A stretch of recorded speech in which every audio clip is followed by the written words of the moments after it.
presents the National Football League. Today, it's the Buffalo Bills versus the Tampa Bay Buccaneers.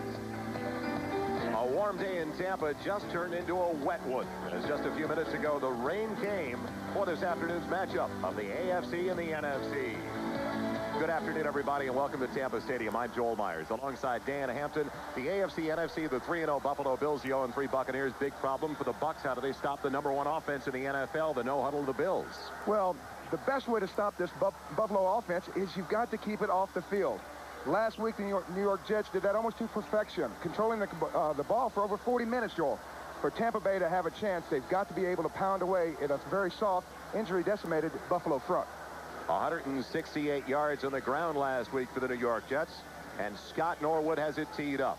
Not many. Oh, actually, the former UCLA Bruin, Norwood no longer kicking off. Brad Delwiso kicking it away. He had 6 great ones last week, but this is a short one into the wind. And it's taken by Gary Anderson. Anderson on the kickoff returns across the 25 to the 27-yard line, a 16-yard return.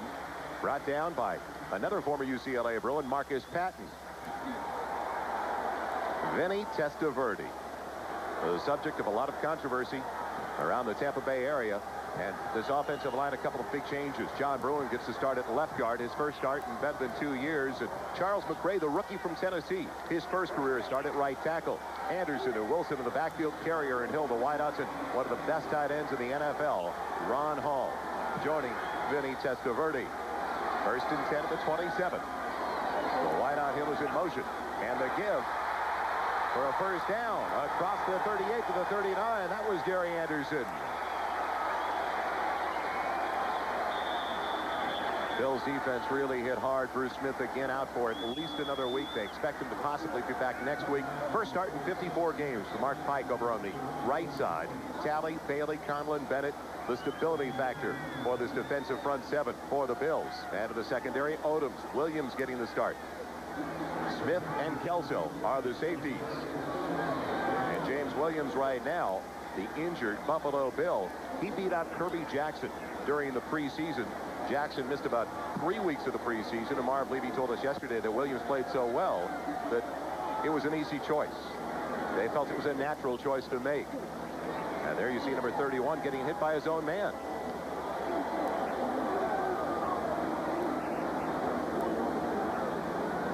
So a first down carry. And now the first round draft choice out of Fresno State from last season. Great special teams player at Fresno State as well. It'd be a huge, huge loss. He started 5 last year before taking over the starting position for good this year from Kirby Jackson. It looked like Leonard Smith, his own teammate, got him a little bit on that last play. Well, Joel, a lot of people around the league think Leonard Smith really is kind of a reckless player. Here you'll see he's trying to take out the legs of the receiver, inadvertently hits his own player. That's one of those over-aggressive type of plays that sometimes when you put your head down, you're going to cause some problems. Didn't even see his own player back there. May have really hurt his knee. So unfortunately, an early injury to the quarterback, James Williams. We'll come back to find out the developments when we return to Tampa. Injuring his left knee on that very first offensive play of the game for the Buccaneers, and it really looked like his teammate Leonard Smith was totally out of control. Well, a lot of people think that Leonard Smith, not only being very reckless, a lot of times he's kind of a dirty player, going for a lot of receivers' legs. That time it kind of backfired on him, very much so. Well, they got the first down on the carry by Gary Anderson. Give this time to Reggie Cobb, and good running room again across the 45 to the 46-yard line. Well, that was the mode of operation for the New York Jets, and no doubt they wanted to do it and control the ball to keep the Bills off the field as Mark Pike makes the stop. Richard Williamson under fire, and well, he didn't get exactly a vote of confidence from the general manager earlier this week, Dan, from Phil Kruger, when he said, let's face it, Richard was 1-2 over the final 3 after taking over last year. He's 0-3, so he's only got 1 win in 6 regular season games. And Kruger said the pressure's got to be building on the head coach. 2nd and 3 at the 46. Cobb, the only one in the backfield once again. Testaverde on the play action to a wide open tight end. It's complete for a first down. It goes to Ed Thomas. Second year out of Houston. One of the most effective weapons that the Tampa Bay offense has is getting Testaverde on what we call a counter bootleg. It's a naked bootleg. He's just rolling back. The tight end does a little slip block, acts like he's going to block, then releases out into the flat. Testaverde very, very good at this play. So another first down for Testaverde. He is the 16th ranked quarterback in the NFL after the first 3 weeks with only 2 touchdown passes and 2 interceptions over the first 3. Hill goes in motion. Delay to Anderson. Stumbling his way up the middle. He still gets 2 up to the 40-yard line. Bill starting out, Dan, in that 3-4 without Bruce Smith, of course. Well, I think Buffalo knows that Tampa Bay is going to try to pound them. Here they double on the nose tackle, trying to get a seam there. Anderson slipping on this turf. We had a little shower earlier. Didn't have the footing that he needed to go ahead and hit it up in there hard, but Buffalo knows they're going to be checked out early.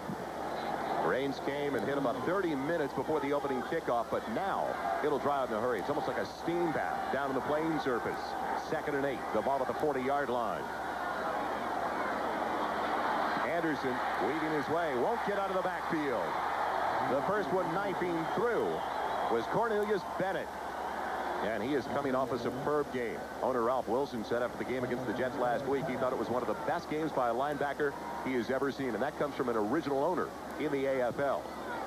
Well, you know, Bruce Smith is the acknowledged leader of this Buffalo defense, but now that he's hurt, I think we're seeing Cornelius Bennett become the bell cow. He's playing better and better every week. He knows there's a lot of pressure on him to play well, and he's responding.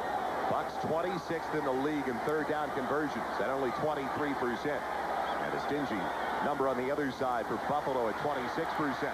Testaverde has a man. It's complete. And it's good for a first down. Lawrence Dawsey, the rookie from Florida State.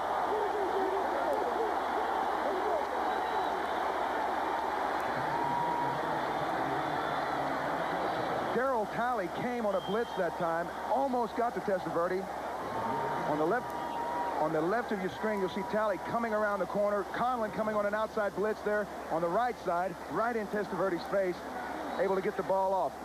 They had a lot of problems giving up quarterback pressures and sacks the last few weeks, Joel, and they started a couple of new guys on the offensive line. He's getting a lot better protection so far.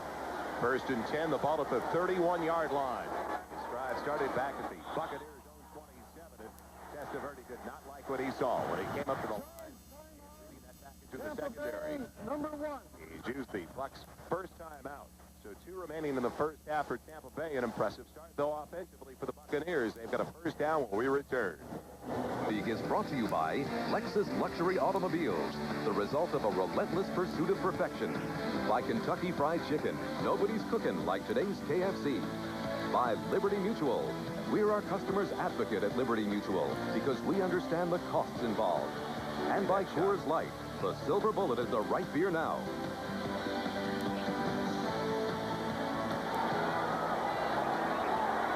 James Williams, they're icing up the left knee, unfortunately. The starting quarterback for the Buffalo Bills, doubtful whether he'll be able to return or not. And a 1st and 10 for the Buccaneers. Gary Anderson going wide. And Leonard Smith forcing him out of bounds after a gain of only a yard. Very warm, steamy conditions. We asked Marv Levy if he thought it would be a factor going into the game. He said, you know, I remember when I was the head coach of the Kansas City Chiefs. We had all these days of 90 plus, almost 100 degrees every day. We were getting ready for a game against the Los Angeles Raiders. They came into town from cool Southern California, and did they ever do a number on us? And we thought that they would be the ones that wouldn't be able to adjust to the heat, but we were worn out by the end of the game. In Buffalo all week, the Bills practiced in low 60-degree temperatures. 2nd and 9 from the 30. Play action for Testaverde. He's yet to be sacked. Going down the sideline for his wideout, Mark Carrier.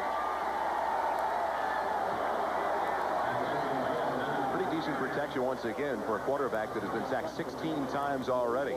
Vinny Testaverde. It's the Schick Tracer 10-minute ticker. And a final score, the Giants beating their former defensive coach, Bill Belichick.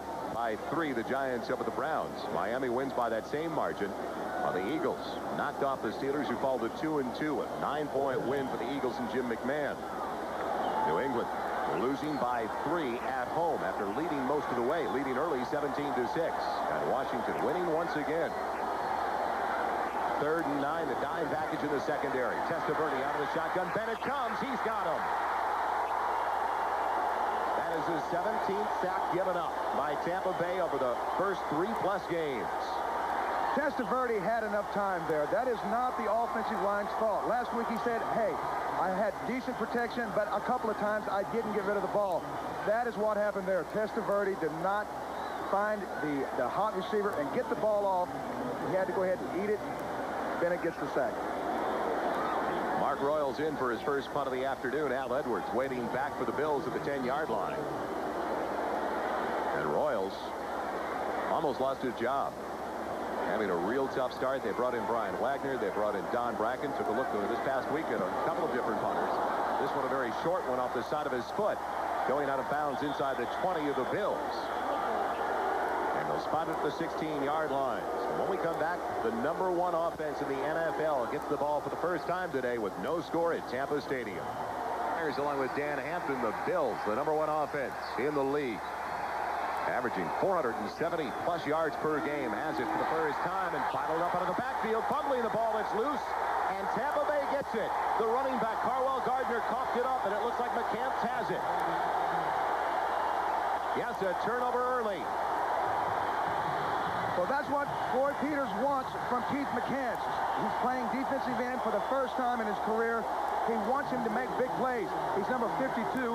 On that angle there, you'll see him knife down from the outside, stripping the ball from Gardner. McCants has that type of athletic ability. Here he just closes down unblocked. Big play. He told us yesterday, Dan, he wasn't in love with the idea of going to a downline position. But they needed to finally get some pressure on the quarterback. Go to that 4-3 alignment. So an early turnover. The Buccaneers operating at the 17 of the Bills. 1st and 10. 9.5 minutes left in the first 15 minutes of play with no score. Anderson wrapped up in the backfield. Darryl Talley slicing through. And a loss. Back to the 21. You'll see Talley just run through the left guard, making his first start. Bruin pulls out. Talley just runs through the hole. The fullback has got to take Talley on that play. It's an if block. If the guy runs through, you've got to block him if you're the fullback. Penetration on the offensive line of the Buccaneers, a problem over the first 3 weeks over their last 35 games. Buccaneers 10-4 when rushing for 100+ yards, but 1-20 when failing to gain 100 yards. They averaged 98 a game over the first 3. Play action, Testaverde. Breaking the containment, down for Hall, and it's batted away. He wanted Hall on the sideline, a good idea. Leonard Smith on the coverage. Leonard Smith is showing up very early today, but I don't know if that wasn't... He was draped over him pretty good. The thing that has killed Tampa Bay is penalties and sacks. One way to avoid that is get Testaverde out of the pocket on the same boot action that he made a big play a few minutes ago. Normally makes that kind of catch. Well, he's playing with some cracked ribs. Last week he took just an awful shot. It's amazing he's even out there today. 4 wide receivers in the alignment now on 3rd and just about 15. A little more than 14. Out of the shotgun, Testaverde has to hurry and throws it behind Bruce Hill. Well, that's what happens when you've already been sacked 17 times over the first 3+ games. Well, you get a little gun shy. Not only that, but anytime the Bucs get inside the 20, they seem to blow a fuse. They've been inside the 20 now 8 times this year, and they've only scored 1 touchdown. Vinny has missed his last 3 after hitting his first 2. He's now 2 of 5 for 26 yards. Christie, 6 of 8 so far this season. Second year out of William & Mary. It'll be a 39-yard try, spotted at the 29-yard line by the punter Mark Royals. It's on its way and doesn't have a chance. It's batted at the line, and it looked like Kirby Jackson got in. So a big play by the special teams, the Buffalo Bills, and the Bucs, after getting the ball 1st and 10 at the Bills 17, come up with no points. Well, you'll see Jackson turning the corner here, coming around. The rookie Wilson, the fullback, number 20, lets Jackson around the corner. It may have been actually hitting the back of the lineman, Ian Beckles. So nothing doing for the Bucs. They can't capitalize on the big turnover. Will be he at his own lineman. Well, it looks like his plant foot, his left foot here, slips right on contact, right there. There's so much force that you have to put on that plant foot to swing that leg powerfully. Just slipped. Thurman Thomas, his first carry of the day, across the 20 to the 24-yard line. Offensive line, very experienced group, especially on the left side, Wolford and Richard. And in the backfield, Thomas and Gardner. Lofton and Reed, the wideouts. Keith McKellar up the middle. It's Gardner. And he gets only a yard going over the top of the pile. Carwell Gardner in his second year from Louisville, a second-round draft choice last year. They wanted to touch the ball again. Get his confidence back after that early fumble. The no huddle for the Buffalo Bills. This is what they were prepared for, the Buccaneers. Out of the shotgun on 3rd and 5. Kelly with time. A wide out. When they get the back, Gardner. He breaks the tackle, still on his feet down the sideline. Gardner on his feet inside the 40. What an effort inside the 30. Wayne Haddix finally caught up with Carwell Gardner. There is a flag down, though. But, Joe, you talk about something that'll make you forget making a fumble or mistake. A run like that, sure to do it. But it looks like they are going to bring it back. It's an awesome run. Now they're saying he was out of bounds. Out of bounds at the 36-yard line with the first down. Did he go out? Well, you'll see he spins off of the blow of the linebacker, but it's hard to tell from here. Thurman Thomas, nothing doing there. No gain on the carry on 1st and 10. Just across that original line, the 36-yard line. Thurman Thomas in his 4th year from Oklahoma State. He's the key guy. The Bucs have got to concentrate on Thurman Thomas. Wide receiver Beebe dropped it. And he was working on Haddix, who has really been worked over the last couple of weeks, the cornerback for the Tampa Bay Buccaneers. It should have been a first down in the hands of Don Beebe. Well, Floyd Peters thinks that his defense is very well prepared for this because all week I said, did you huddle? I mean, what did you do to get ready? He said, we didn't even look at each other. We didn't even get in a group. We just lined up and played defenses. We used hand signals, and we feel like we're very well prepared. It's really, Joel, this is just a hurry-up offense for 60 minutes. Out of the shotgun on 3rd and 10. Kelly going for the bundle with James Lofton. What a grab by Lofton. Inside the 25 to the 23. Second on the NFL's all-time list in yardage. James Lofton comes up big. He was the man in the spotlight last week, catching a 4th down late in the game against the Jets. You'll see Lofton on the outside here just run by the cornerback. Lofton, he's older than I am, Joel, and he's still able to turn and run past these NFL corners. He's an incredible athlete. Easily one of the greatest receivers to ever play the game. He continually amazes me.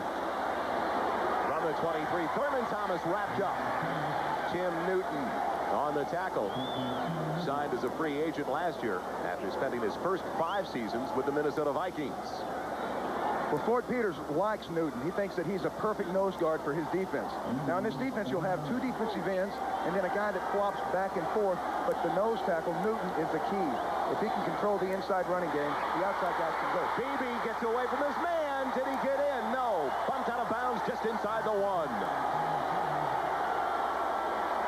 And it looked like once again they were working on Wayne Haddix, number 45. He's been victimized over the last couple of games. You'll see Beebe just go and turn and run a little hitch pattern. That's what they try to do. A lot of defenses play a soft zone and they throw the ball. Eligible, 74 eligible. Announcing that Glenn Parker is coming in as an eligible. As I was saying, they try to throw the ball underneath the linebackers, and these little receivers are very nifty. They hit seams and run. Gardner over the top, touchdown Buffalo. An 80-yard drive. And in that drive, 72 of the yards coming through the air. As Jim Kelly hit 3 of 4. Well, that's one way to bounce back from an early fumble. Carwell Gardner with the score. It does not take these guys long to move down the field, Joe. This is an awesome machine they put together. Gardner just following his lead blocker, going over the top. Scott Norwood in for the extra point. He has 14 of 14 in that department this year.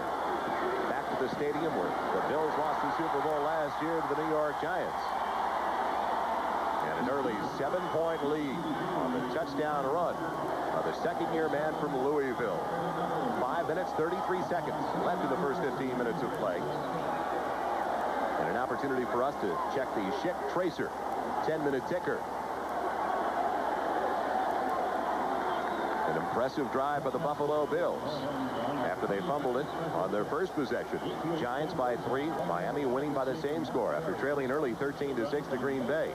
Philadelphia, the surprise in the NFC East. New England, there's the shocker so far. New England beats the Houston Oilers, handing the Oilers their first loss of the season. Washington by 7 at Cincinnati, while the Raiders lose on the road at Atlanta. And an impressive start, a 4-0 start for the New Orleans Saints, shutting out a very good Minnesota Vikings squad. While Detroit tops Indianapolis, they're now 0-4. And in the late starts this afternoon, San Francisco and Kansas City, a couple of field goals there for early leads. San Diego and Denver tied at 3. Hardy and Anderson back deep, waiting for the kickoff. Deloiso. And it's interesting, when we were talking to Jim Kelly, now here's Floyd Peters are worried about the no huddle. A lot of people may not realize that when the Buffalo Bills practice, they practice with conventional offense. They don't work out of the no huddle in practice. Oh, that shocked me, Joe. I thought for sure they would run the same type of practice schedule that they run in the game. I mean, just line up and spread everyone out. It's a scary thing to have to worry about stopping this offense. And Peters told us, you'll see Floyd there, he thinks that this team is so close to being a really good football team. All they need is confidence. And, you know, confidence comes from being successful. And success comes from being disciplined. There are a couple of plays where they broke down. They weren't disciplined. They let Lawson get behind them. Little things like that play on your mind. And as the game wears on, you start questioning some of the schemes and the other personnel that you have. I think Tampa Bay needs to take the ball down and score to stay in this thing. Otherwise, they're going to get a way out of it. 7-0 Buffalo lead. A little better than 5.5 minutes left in the first quarter. Hardy and Anderson, the two waiting for the kickoff. And Deloiso really gets into this one. There won't be a return. Anderson 8 yards into the end zone. Will stay right there. That's why they brought in the former UCLA kicker. And he's done the job. 6 long kickoffs last week against the New York Jets. And an effective one there. That's Testaverde. And the offense back onto the field. Well, all they need is a little more offense. They lost their first game to the Jets by 3. Their second game right here at home to the Bears by 1. And then last week blew a 13-5 lead with 3 minutes and 59 seconds left in the contest to Green Bay last week, losing 15-13. So 3 games and 3 losses by a total of 6 points. Anderson and Wilson in the backfield. The pitch on the misdirection. Anderson coming back towards us. To the 24-yard line for a gain of 4. Mike getting out there to help out with the stop. Well, Tampa, they look like they really want to be able to run the ball on the outside corners of this Buffalo defense. You know, Bruce Smith is a big part of it. But the thing is, they think that they're a little bit soft out there on the edges of this defense. Wilson, the big fullback, on Cornelius Bennett or Darryl Talley is a pretty good matchup. They think that they can block those outside linebackers and get 5 and 7 yards at a crack. Here, they got 5 on that one. 2nd and 6, the 24-yard line. Gary Anderson again, nothing doing. And he is knocked out by Darryl Talley. And a bit of an altercation behind the play. Nothing developing there. A gain of 2. So it'll bring up 3rd and 4. Well, they wanted to mimic the New York Jets last week, when the Jets had 388 yards of total offense, with 168 coming on the ground. As the Jets, and it was almost eerie for Buffalo Bill fans, the Jets had the ball for over 40 minutes, while the Bills had it for a little bit better than 19 minutes, almost the identical numbers in the Super Bowl in time of possession. Well, I want to remind Buffalo fans, a positive going into the game, Whitney Houston did not sing the national anthem, nor was there a tape of Whitney Houston before the start of the game singing the national anthem. That's what they heard last week in the game against the Jets. 3rd and 4. And off the hands of Bruce Hill, a little bit high, and also Leonard Smith coming into the picture had something to do with it. Testaverde has got to make those real easy little pitches like that count. He can't have mistakes. On the long passes, sometimes it's a lot harder to get the ball where you have to put it. But on a little flip pass like this, he has got to be able to throw the ball into the receiver's numbers. Way too high. Really wasn't under pressure. That's just a bad throw by Vinny. And over the middle, you can't afford to stretch out your receiver. Mark Royals ready for his second punt of the day. First one only traveled 24 yards. He's got plenty of time. Low line drive spiral. Al Edwards bobbling at the 33. Good return by Edwards across the 40, giving Buffalo superb field position to start their next drive with a 7-point lead. As when they put it back into play, they'll have it 1st and 10 at their own 43. 10-minute ticker. Giants winning. Also Miami by 3 points. Philadelphia now at 3-1. Steelers fall to 2-2. New England with their first win of the year. For head coach Dick McPherson, Washington a 4-0 record. And New Orleans, that may be a surprise because of the margin of victory for the Saints. As Indianapolis, the Ron Meyer watch continues. They lose to Detroit. 1st and 10, the 43-yard line. Plenty of time for Kelly to find his man over the middle. Andre Reed, in his 100th career game for the Buffalo Bills, has a first down to the 40-yard line. Buffalo loves crossing patterns. What they try to do is run an option pattern here with Reed just swimming the cornerback, getting over in the middle with those, underneath those linebackers. And that's the thing. Just like Beebe was able to turn it up and make a big run a few minutes ago, they like to get those guys under. Thurman Thomas trying to bounce to the outside. Put down after a gain of only a couple. And Broderick Thomas told us yesterday he feels very strongly about the defensive unit. He feels he's an outstanding linebacker. He's got that kind of confidence in himself. The first-round pick in '89, 6th player taken overall out of Nebraska. I think we're going to see him rush the passer a little bit today, but he has got to play well. Over the middle, it's complete to Reed for another first down inside the 20. And he knew he was going to take a hit once he went up for it. Everyone talks about these Buffalo receivers being very nifty and fast, but they're also very tough. You'll see Reed coming into just a swarm of Buccaneers. He is a great, great player. He knew he was going to take the pop from the free safety Frizzell, but held on for his second reception of the drive. Thomas down to the 16, close to the 15. Gain of 3 on the carry. Newton in on that stop. So they took their last possession. 80 yards for his score, as Newton is an injured Buccaneer on the field. 2 minutes, 8 seconds left in the first quarter. A 7-0 Bills lead is. They look strong at the outset. Buccaneers defense slowed them down by taking the ball away. Gardner on that first series, but they have not been able to stop them ever since. It's the #1 offense in the NFL as they average 474 yards a game, 147, almost 148 on the ground, 327 through the air. Next Sunday, following Ryder Cup golf, NBC presents more great NFL action. It all starts with NFL Live at a special time of 3:30 Eastern. And many of you will see Steve DeBerg and the Kansas City Chiefs facing division rival San Diego. Others, some big AFC East showdown. Dan Marino, the Dolphins, taking on the Jets. Or the Colts.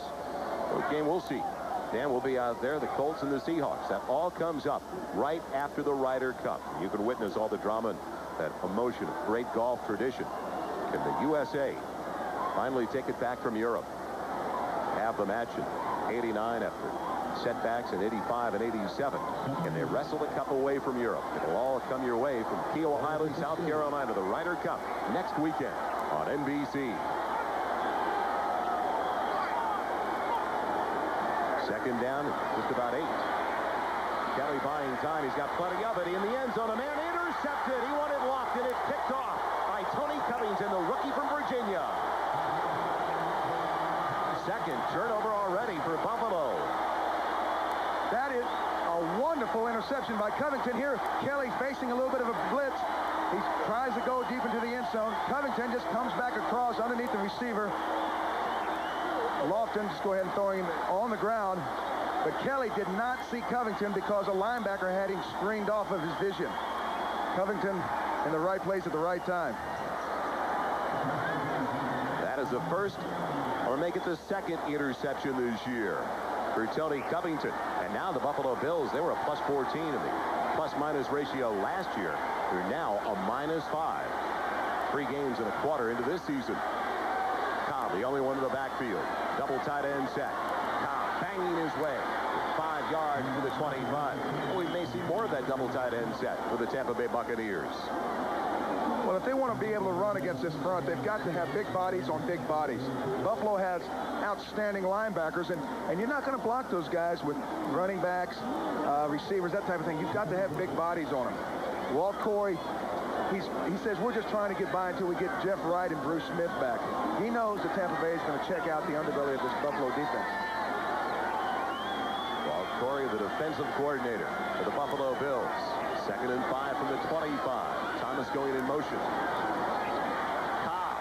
He is popped going up the middle. He paid for that 4-yard carry. And Shane Conlon, the one delivering the blow.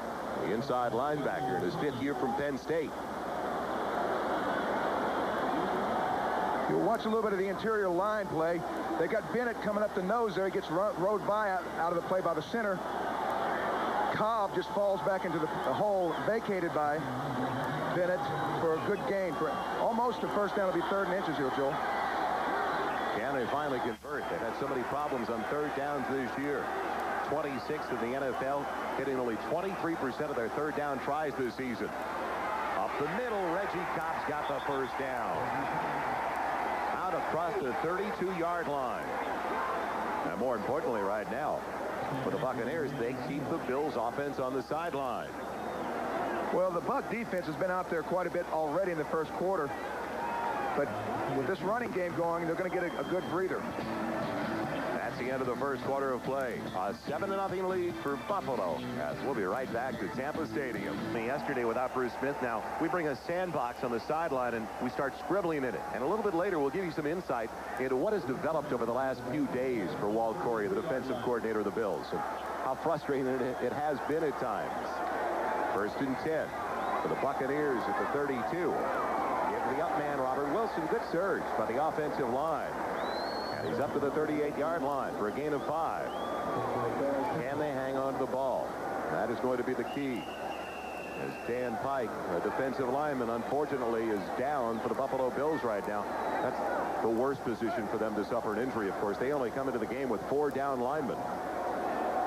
11 yards on the ground for the Bills, but 109 through the air. Well, more importantly, I think this is going to force Buffalo to go into that defense where they only play 2 down linemen just out of necessity. Walt Corey's got to be saying, what did I do to deserve this?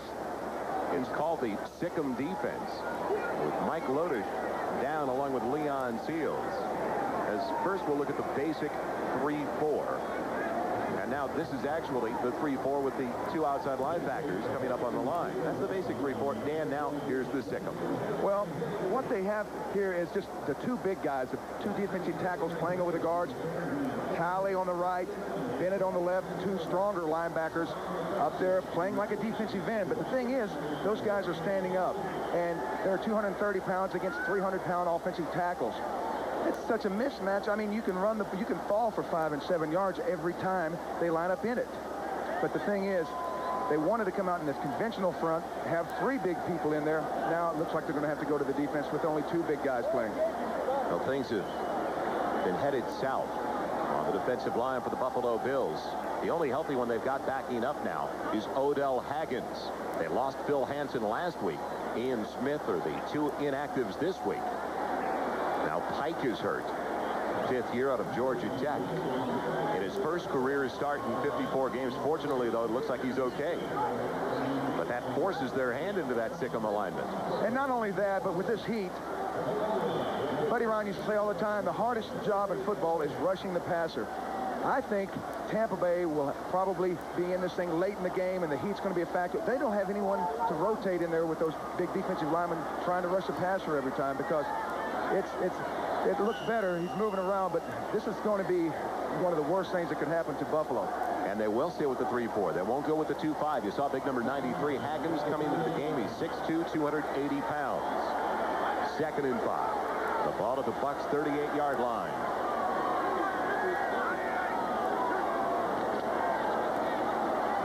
Cobb can't get out of the backfield. Shane Conlon, the inside linebacker, making the play. The good thing about a 3-4 defense is if you've got big, active linebackers like Buffalo has, you can let those guys run. Conlon, right in the middle of your screen there, chasing down Cobb. He is one of those linebackers that is always around the ball. And a lot of times you can hide him in that 3-4 where you can't get an offensive blocker on him. You can just run sideline to sideline and make plays. 5 defensive backs in now. It's Henry Jones, the rookie from Illinois. So it's the nickel, not the dime right now for the Bills. On 3rd and a little bit more than 4. Bill the motion man. Here comes the pressure up the middle. It was Haggins, and it's underthrown. Odell Haggins, the freshman who just came into the game in the face of Vinny Testaverde. Well, Testaverde has talked about how he needs to have protection. Here, Haggins coming right up the middle. Wilson, the fullback, in there just to protect on blitz pickup, doesn't get his block. Vinny's the kind of guy that if he gets off to a quick start, he can really play great. But if he gets off to a shaky start, he starts questioning things and starts holding the ball and making some bad decisions. And now Testaverde has missed his last 5 in a row. Royals again punting to Al Edwards. Back inside his own 30 for the Bills, who lead it by 7. And another soft wobbler, returnable type for Al Edwards. And he barely tripped up, crossing the 35. Tiggle, the reserve linebacker. So when we return, Buffalo with a 7-point lead has it 1st and 10 at their own 38-yard line. Seconds left in the first half. Joel Myers, Dan Hampton at Tampa Stadium, a 7-0 Buffalo Bill lead. They've got it back 1st and 10, their own 37-yard line. Jim Kelly this afternoon, 5 of 7, 109 yards. But he has thrown 1 interception. The Bills have also fumbled the ball away the first time they touched it. Misdirection for Thurman Thomas, following his blockers effectively. All the way up to the 45-yard line. Ball stripped away, but too late by Ricky Reynolds. It'll bring up 2nd and short. Boy, did he just ride the back of his blockers. Well, this is the thing about a great running back. This is what they call the counter OT. They got the guard on and right tackle pulling back across. Big 75. Fowler, he just follows him through. You see he has his hand on his back, almost like hiding behind him. 2nd and a couple. Thurman Thomas for the first down and then some into Bucs territory at the Tampa 49-yard line. Keith McCants, playing defensive end at about 260 pounds, is having his hands full with Wolford, the very fine left tackle for Buffalo. He's been knocked off the ball about 5 yards, 2 plays in a row, Joe. And as you can see over the 3 possessions, the first 3, they're their own worst enemy, the Buffalo Bills. Kelly with time and James Lofton over the middle. Lofton breaking tackles. The 30-yard line. He got away from Harry Hamilton, the strong safety.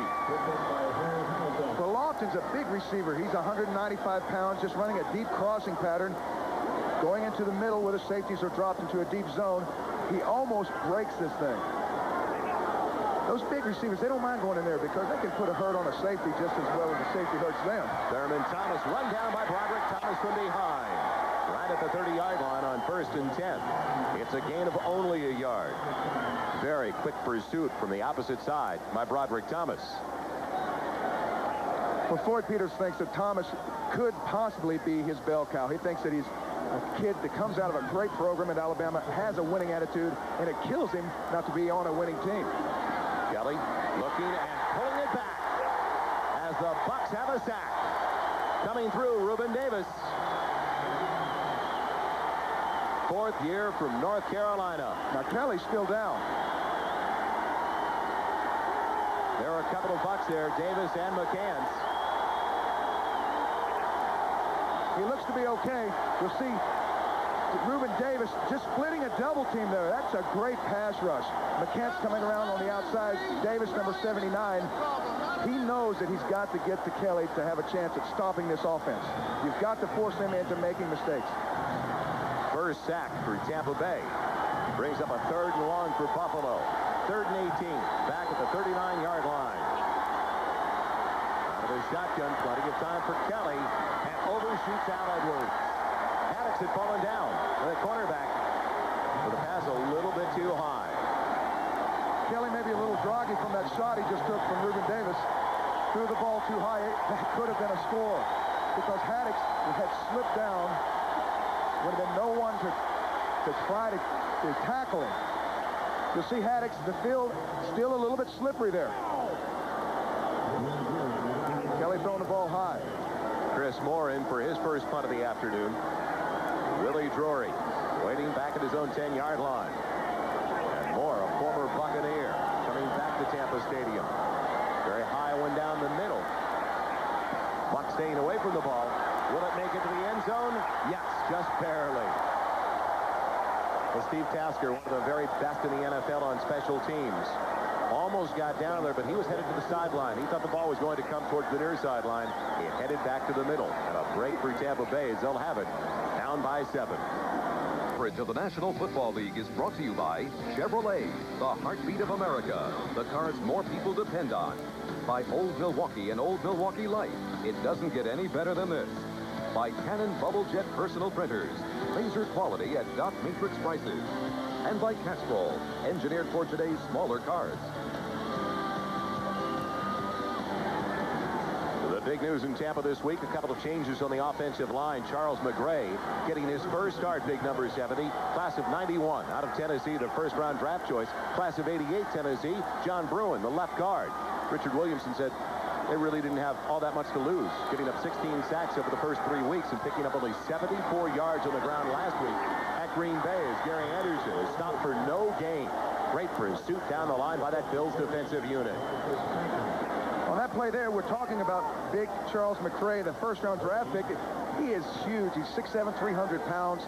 Joel, he's a load with good feet, but you'll see here, he has a problem trying to hook Patton, the outside linebacker. Patton just stuffs him and shuffles out. It'll take him a little bit of time to work on his fundamentals, but they really like him and Paul Gruber at the other tackle. They think they got fine bookends. Now they need to fill the shell.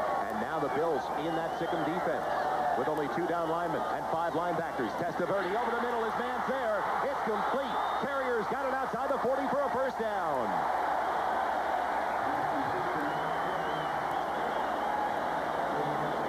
Every time we came to Tampa Bay, when I played for the Bears, we always worried about Carrier. We thought he was one of the top 3 or 4 receivers in the league. Super quick, fearless.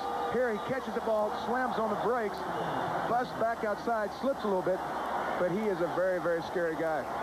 Testaverde losing it and now throwing it away. Will it be grounding? No. That play broke up as soon as he took the snap from his center. It looked like he wanted to go to the wideout immediately, but it never developed. I'm not sure what happened here. It looks like Testaverde just had the ball slip out of his hands. Then he more or less threw it away. They don't call that grounding unless he's under a threat of being sacked. There, he just wisely got rid of it. Checking the late scores on the ITT 10-minute ticker. Rams with a 4-point lead over the 49ers. Kansas City up by 10 now, while San Diego is looking for their first win of the year. 2nd and 10. The ball outside of the Bucs' 42-yard line. Pressure up the middle, and Testaverde underthrows his man, Lawrence Dawsey. Bennett was the pressure in the face of Testaverde. Bennett lines up all over the field for Buffalo. Here he comes on a blitz right up the gut. Hits Testaverde, forcing an errant throw. Bennett coming up the middle here. And that's the thing about Bennett. He's so athletic. He can play inside, outside. He can rush the passer. Here, Testaverde getting a little shot in the rib cage there. Bennett's not one of those guys you want hitting on you too much. 3 wide receivers setting up. Out of the shotgun, Testaverde on 3rd and 10. Pressure again. He pulls away from it and buys some time. Bennett after him, and Bennett runs him down from behind. Way short of the first down. Well, Vinny Testaverde is not going to remind you of Steve Young. Well, I'll tell you what, I have to laugh. It looks like Sills, the big left end, forced Vinny up into the pocket. Then Vinny does his best Ichabod Crane impersonation here. Sills just running by McCray, the right tackle. Then we watch Vinny. I saw a cartoon once with a flamingo running. It kind of reminded me of it, Joel. Royals punting again to Al Edwards. This time he turns it over the head of Al Edwards. And it'll go to the end zones for the net. impressive as the punt actually looked in net yardage. After the 56-yarder by Royals, the Bills have it 1st and 10 at their own 20. 9.5 minutes left in the first half, and they have been working regularly on Wayne Haddix. He went to the Pro Bowl after missing all of 1989, went to the Pro Bowl following last season as Kelly is throwing on first down. It's complete to Keith McKellar, but a short yardage situation only up to the 23-yard line. But Haddix missed all of the preseason until the final game he came back, and they say that it has really hurt him missing the entire preseason, holding out. He got a 2-year contract for $1 million, but already today we've seen them go to work on number 45. 2nd and 7, flags into the air, and a dead ball foul coming up. You'd have to think on Kelly and the Bills. Well, it looked like one of the offensive linemen pulled out a little bit early. They're talking about Haddix. Ball start. 67 offense, 5 yards, still 2nd down. It's on the center, Kent Hull. We're talking about Haddix. We're seeing Glenn Rogers come in and play an awful lot for him. So Haddix has not been able to get the rust off after that holdout. 7 interceptions last year, 3 going for touchdowns. It's been a different story over the first 3, though, for Wayne Haddix this year. Second from just about a dozen. Haddix with a big cushion out on Don Beebe, and Beebe catching it in front of Wayne Haddix. He gave Beebe about 5-6 yards. But Don Beebe is a very interesting story. 2 weeks ago against Pittsburgh, he caught 4 touchdown passes. Now, you look at him, he doesn't look like an NFL wide receiver just to look at him, but he is a rocket. Very, very fast, and those cornerbacks are staying off of him, giving that quick 7-yard hits all day. 7-4 eligible. The coaches say he's the quickest on the team. Don Beebe with the reception, and now 3rd and short. Bills 2 of 3 in 3rd down conversion. It's 3rd and less than a yard. Over the top, Gardner has the 1st down. Carwell Gardner with the 1st down. He's also got the only touchdown of the day for the Buffalo Bills on a 1-yard plunge over the top. Coming into the game, a 3-yard average. You won't see it all that often. You've got a Thurman Thomas in the backfield, and with good reason. Thomas, the single set now as Kelly will operate out of the shotgun. 1st and 10 outside of the 31, delay to Thurman Thomas. And the Bucs stayed at home up the middle. Out to the 33, Reuben Davis wrapping up the running back. You think about Buffalo's offense, and you're thinking about them throwing the ball an awful lot, but Thomas rushes the ball an awful lot of the time, and he's one of those guys that will get 100 yards passing and rushing all the time. Kelly on 2nd down. Over the middle, Beebe's got it, and Beebe's got a 1st down. Working on Tony Covington on the opposite side. It's out to the 49-yard line. Doesn't take long, does it? They go right up and down. I'll tell you what, the guys running the chains on the sidelines are going to get a workout today with this Buffalo offense. They go up and down the field. That was very interesting when Marv Levy told us yesterday, the more no-huddle we run, the less offense we need. They don't put in that many plays, believe it or not, for Jim Kelly. Because I was referring to John Elway calling his own plays. That's on 1st and 10. Thurman Thomas with 4 down to the 47-yard line. Well, a lot of the time, the receivers will run an option pattern or just an uncover route. Knowing they're going to see a lot of zones in this 2-minute type offense, they just go out and find a hole, and Kelly gets the ball to him. It's not real complicated. It's just execution, and Buffalo does it better than anyone. 2nd and 6. All day for Jim Kelly. Looking for James Lofton behind Haddix, and just barely overthrown. Lofton turned around a little bit and maybe gave up a little bit early. Well, we got an awful lot of wind here, and maybe the ball got hung up, Joel, but I think Lofton could have got to that ball if he would have kept his head down and ran by Haddix there. You'll see he'll pull up just a little bit here, trying to adjust to the ball. Now he tries to stretch forward. It's just a little bit overthrown. Probably the win. 3rd and 6 from the 47. Kelly on the out. It's complete. Tasker's got it inside the 30. They use everybody in this offense. Steve Tasker in his 7th year out of Northwestern. Well, Ricky Reynolds, the left cornerback, tries to make a play here. It's actually Glenn Rogers here trying to make a play, number 21. That's the thing. Kelly has such a strong gun. A lot of times you're going to get burned when you try to go for the interception.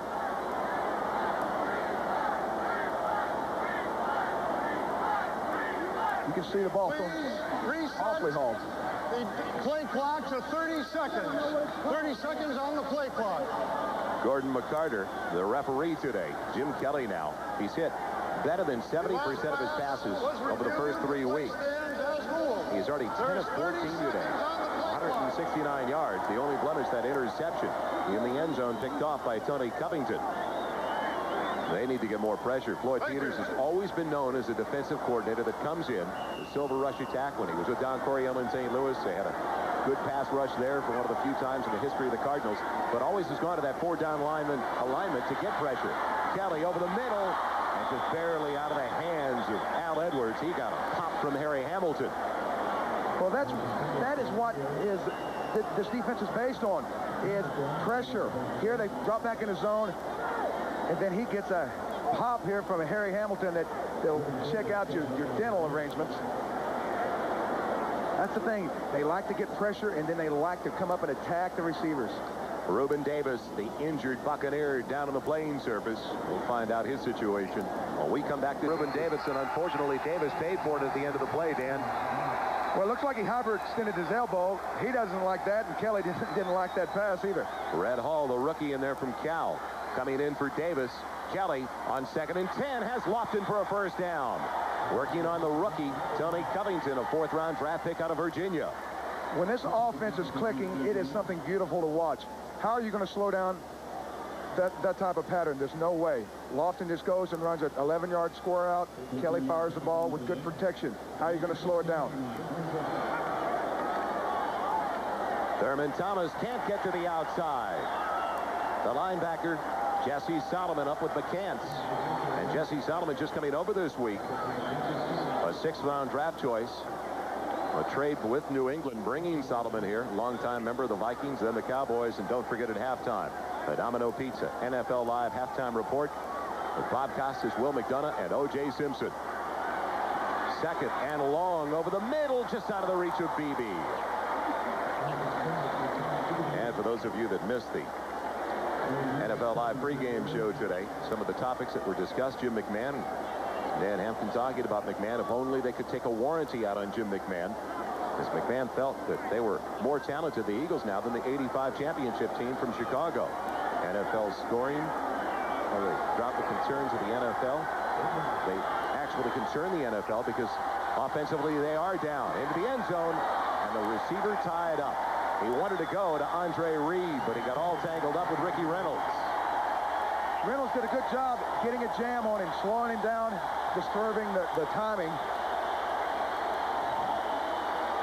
Now, you can only hit the receiver within 5 yards. Here he forces Andre Reed so wide that he can't get back into that quick seam route. Good job by the Buck defense, slowing down the Bills, forcing a field goal attempt. It'll be a 36-yard try for Scott Norwood. His first field goal try since missing that 47-yarder with 4 seconds to go in the Super Bowl. And this one drifts wide right. Memories of the Super Bowl matchup with the Giants. And Scott told us he has forgotten all about it. It's a new season. He's been concentrating over the last 3 weeks on each individual game. Well, he may have put it out of his mind, but I don't know if he's going to put that one out of his mind. That's got to start to haunt him here. On a short field goal, a lot of times the kickers won't go ahead and finish the swing with their leg. They'll just try to pop it through the upright. A lot of times they leave it out. And the noise you hear in the background as Norwood pushes it wide outside of the upright is for Chris Chandler, the backup quarterback coming in his 4th year from Washington. He came over from the Colts before last season in exchange for a 1st-round draft choice. It's a disappointment for Norwood and an exciting moment for Chris Chandler getting the opportunity. Reggie Cobb tripped up coming out of the backfield out to the 24-yard line for a gain of 4. 53% completion ratio in his career. With 11 touchdowns with 21 interceptions. She worked with the Indianapolis Colts his first couple of seasons. Had 13 starts back in '88 with the Colts. And no way that Testaverde could have anticipated an early hook in the first half with 4:20 remaining and a 7-0 Buffalo lead.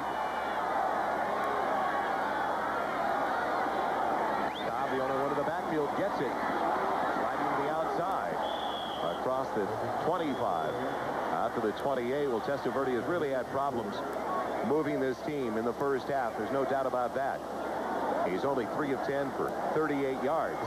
Came in as the 16th ranked quarterback in the NFL with only 2 touchdowns and 2 interceptions over the first 3 weeks. And well, they talked about the sack stand. Many felt that he was his own worst enemy at times, that he didn't get rid of it quickly enough. Well, sacks and mistakes.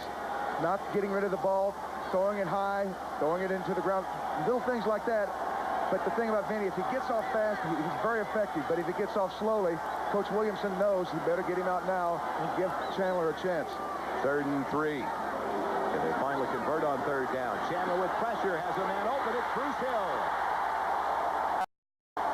Leon Seals unloaded on Chandler. Wake up call. Ooh, that'll get you involved in a hurry. Bruce Hill on the reception. Here you'll see he looks to the right, sees his man's double, then right into the teeth of a blitz. Hill, a fine receiver, getting outside on a quick square out. 1st and 10.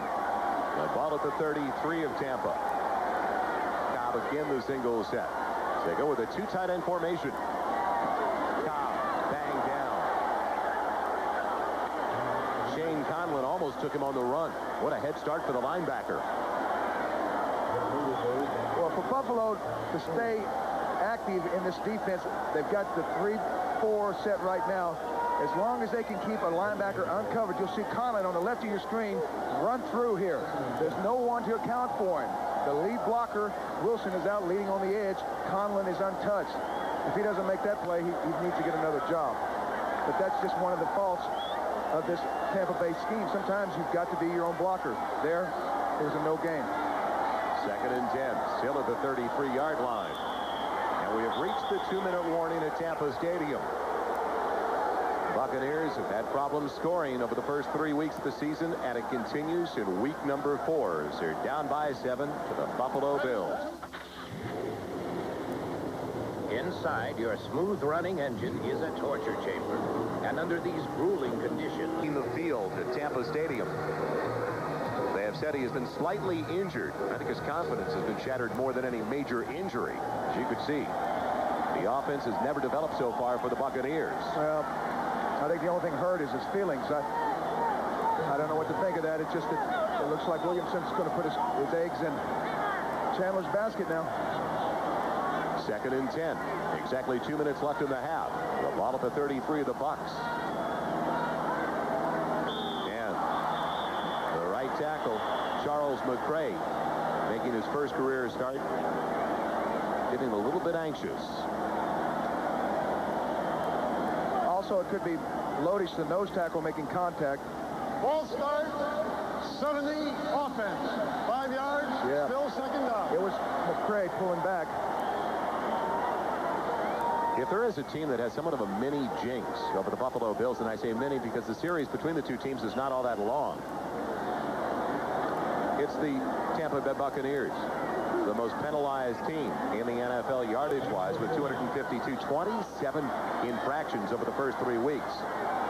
Tampa Bay has a 4-game winning streak against Buffalo coming into the game. They beat them most recently in '88 and also in '86. Out of the backfield, Robert Wilson. And he gets to the 34, so it'll still bring up 3rd and 10. We're talking about those penalties, Joel. I mean, that's nothing more than discipline. You have to be disciplined to play this game. Sure, if you've got great ability, that comes in pretty handy at times. But you've got to be disciplined. And a young team like this is struggling. They can't kill themselves. And then inadvertently, that's all they've done to themselves is cut their arms and the head off and everything else. We have received word now that it's a foot injury to Vinny Testaverde. 3rd and 10, Chandler on the out, throwing behind his wide receiver, Hill. Outside of the 39, well short of the first down. So the Bills will get it back with an opportunity to put more points on the board, leading by 7 with 1:23 left in the first half. The Buccaneers, though, since 1985, are 2-17 against AFC teams. Those only 2 wins coming against the Buffalo Bills, believe it or not. And you talked about penalties. Richard Williamson told us that That is the one thing that has embarrassed him the most over the first 3 weeks of the season. Those mistakes, the penalty flags. Royals may not have a job long with more punts like that. They had punters in here earlier this week. Al Edwards scooting across the 20 and getting out of bounds at the 23. So Kelly has moved the ball well today, but they just haven't had that many opportunities to punch it in. Well, I think a lot of that, Joel, is the Buck defense has got a couple of turnovers, and then they forced Buffalo into a couple of mistakes. Kelly getting sacked, stopping a drive. That's the type of thing you have to do to Buffalo. You've got to throw them off kilter. You can't just let them sit there and pound away, throwing the ball, running the ball. You've got to force them into making a few bad plays and getting them in a hole. Kelly threw his 5th interception of the season early in the first half. He's got 10 touchdowns over the first 3+ games. And now out of the shotgun, 1st and 10 with flags in the air and penalty coming up against the offense.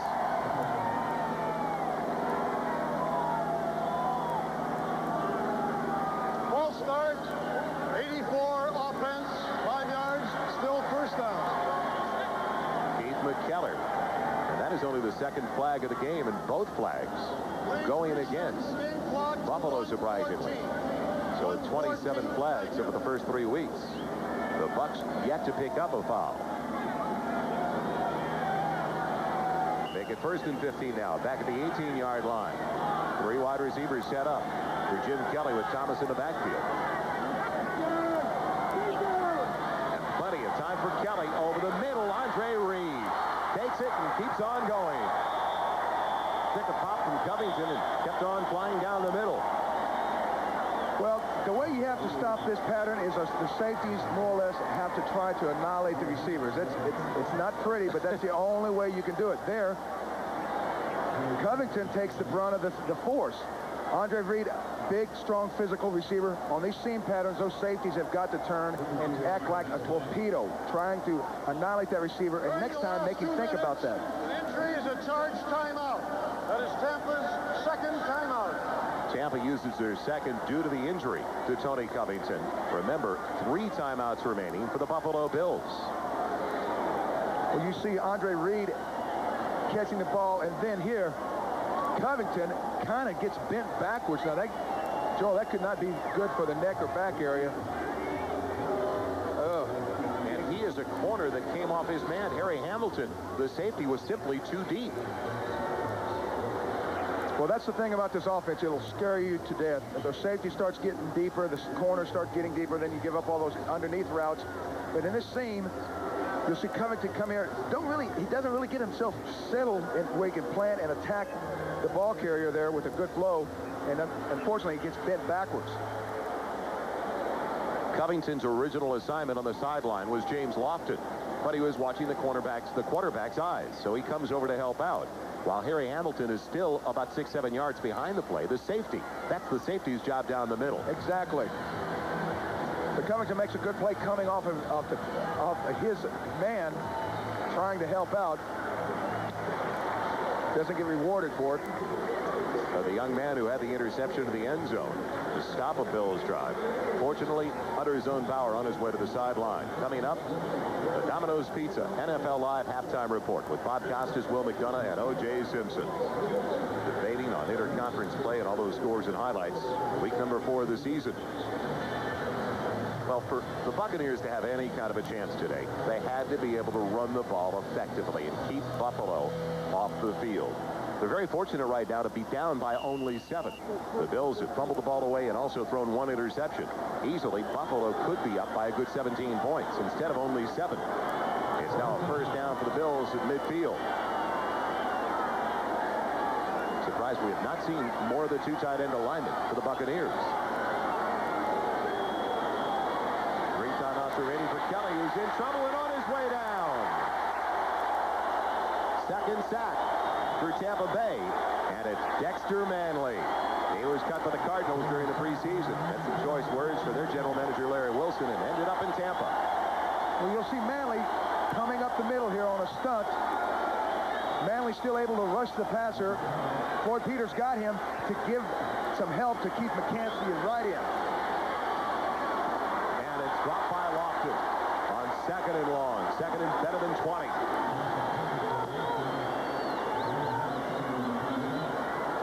Kelly doesn't look as sharp as he did in the opening moments of the game, but he's getting a couple of shots here and there. That'll kind of shake your cookie bag up. And we just saw those signals from Floyd Peters now. Floyd Peters told us there's no huddle defensively this week. Everybody on the defensive unit is watching the sideline for signals. Third and over 20 yards. The reception, it's good to Beebe. Does he get to the first down marker? It'll depend upon the spot. Just inside the 40-yard line. I don't believe so, Joe. Timeout for the Bills. They've got 2 left. 42nd timeout. And Kelly hobbling a little bit on that right side. Well, we're going to take a look here, see what Kelly sees. He sees it's just a big, a soft zone. He throws it to Beebe underneath. Now he's running down to try to get everybody in position. Then he realizes he didn't get the first down. Go ahead and stop the clock. Buffalo is rescinding their request. No timeout charge. No timeout charge for the Bills. So get the offense back onto the field in a hurry with 36 seconds left.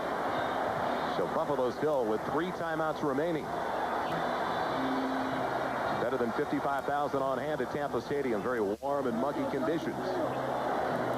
And you would think that with a hurry-up offense, it would really have an effect on a defensive unit, especially in this type of weather. Do they have it by the nose of the football? Looks like they're just an inch short. So 4th and an inch. Can't get much closer. A 7-0 Buffalo lead. Well, there's 36 seconds left in the half. Got to think Kelly thinks he can throw the ball into the end zone at least one time. He's got to get that inch first, though, on 4th down. If he does, go ahead and pick up the other downs. Butch roll in front of Carwell Gardner.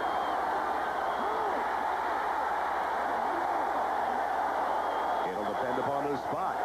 And the linesman came racing in right on the 40-yard line. They did not get a favorable spot on the lines from the linesman on the far side. They may be short. They may have failed to convert on 4th down. Well, I think he may have gotten it, but with the spot, he didn't. He put the spot just barely over the 40-yard line. He needed to get about halfway to the 39.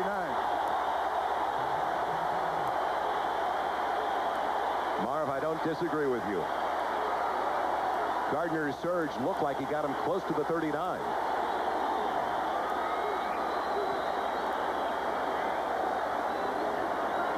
Memories of 88. On the field, we ruled he did not make the first down. The play is being reviewed. So memories of 88 because the Bills had a chance to win here in 88 when they lost 10-5. There's another opportunity to see it, but they were stopped on 4th down inside the 5-yard line. Now, it looks to me like he was at least almost to the 39-yard line, but with the spot being where they... After review, the play stands as ruled. First down, Tampa Bay. It's just hard to say, but either way, it was a great surge by the Buccaneer defensive front. Very active Steve Tasker over on the sideline. 1st and 10 from the 40-yard line. You know, I don't know about that review, Joel. How can they review something like a spot? Going deep and overthrows Lawrence Dawsey. Well, that is not a possession call. It's not like it was... It's not. I'm sure that's why they said that the play stands, because there's no way they could reverse the spot. I mean, that is something that, I mean, it's just a judgment call on the official. He spots the ball. There should be no question about it. Wherever he says the ball is, that's where it'll have to stay.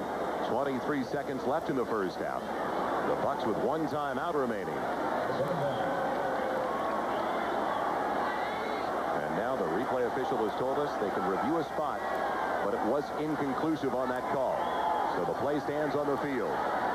Chandler with time. And now will they stop the clock? On 3rd and just about 9. Well, Joe, you'll have to think it there. The scrambling's not going to get anything accomplished. Chandler needs to go ahead and plant and throw the ball on a sideline pattern or something. Tampa Bay, 3rd and last. So the Bucs use their final timeout. It took them about 10 seconds to decide whether or not they wanted to do it. But if you've joined us late, Chandler's in there after a very ineffective start by Vinny Testaverde. And he left the field with a foot injury. You couldn't tell from the way he walked off the field. But right now, Tampa fortunate to be down by only 7 points. And right now, Buffalo doing a pretty good imitation of Tampa, moving the ball well between the two 20s. It seems like Tampa, over their first 4 weeks, has not been able to do well inside the red zone, inside the 20s. Ted Marchibroda, the offensive coordinator, discussing what's going to develop for Jim Kelly. But they have worked on the corners very effectively for 15 and 20-yard completions. But a fumble and an interception, costly for the Bills, and then that failed 4th down conversion. Now they've put 3 seconds back on the clock.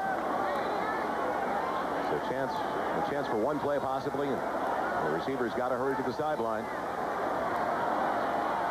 Chandler buying time, moving the pocket, but he won't get away from Cornelius Bennett.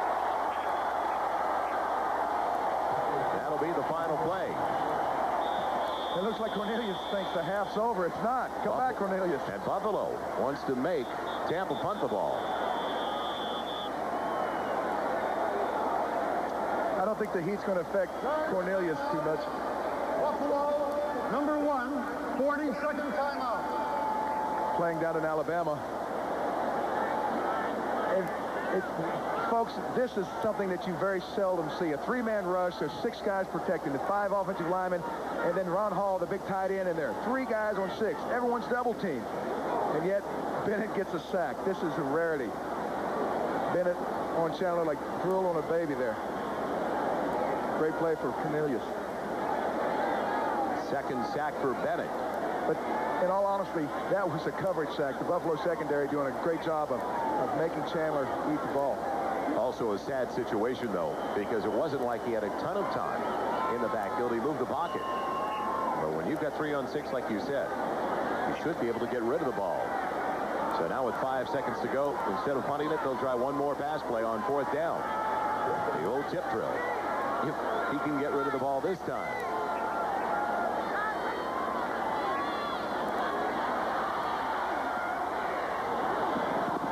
And through the hands of Leonard Smith.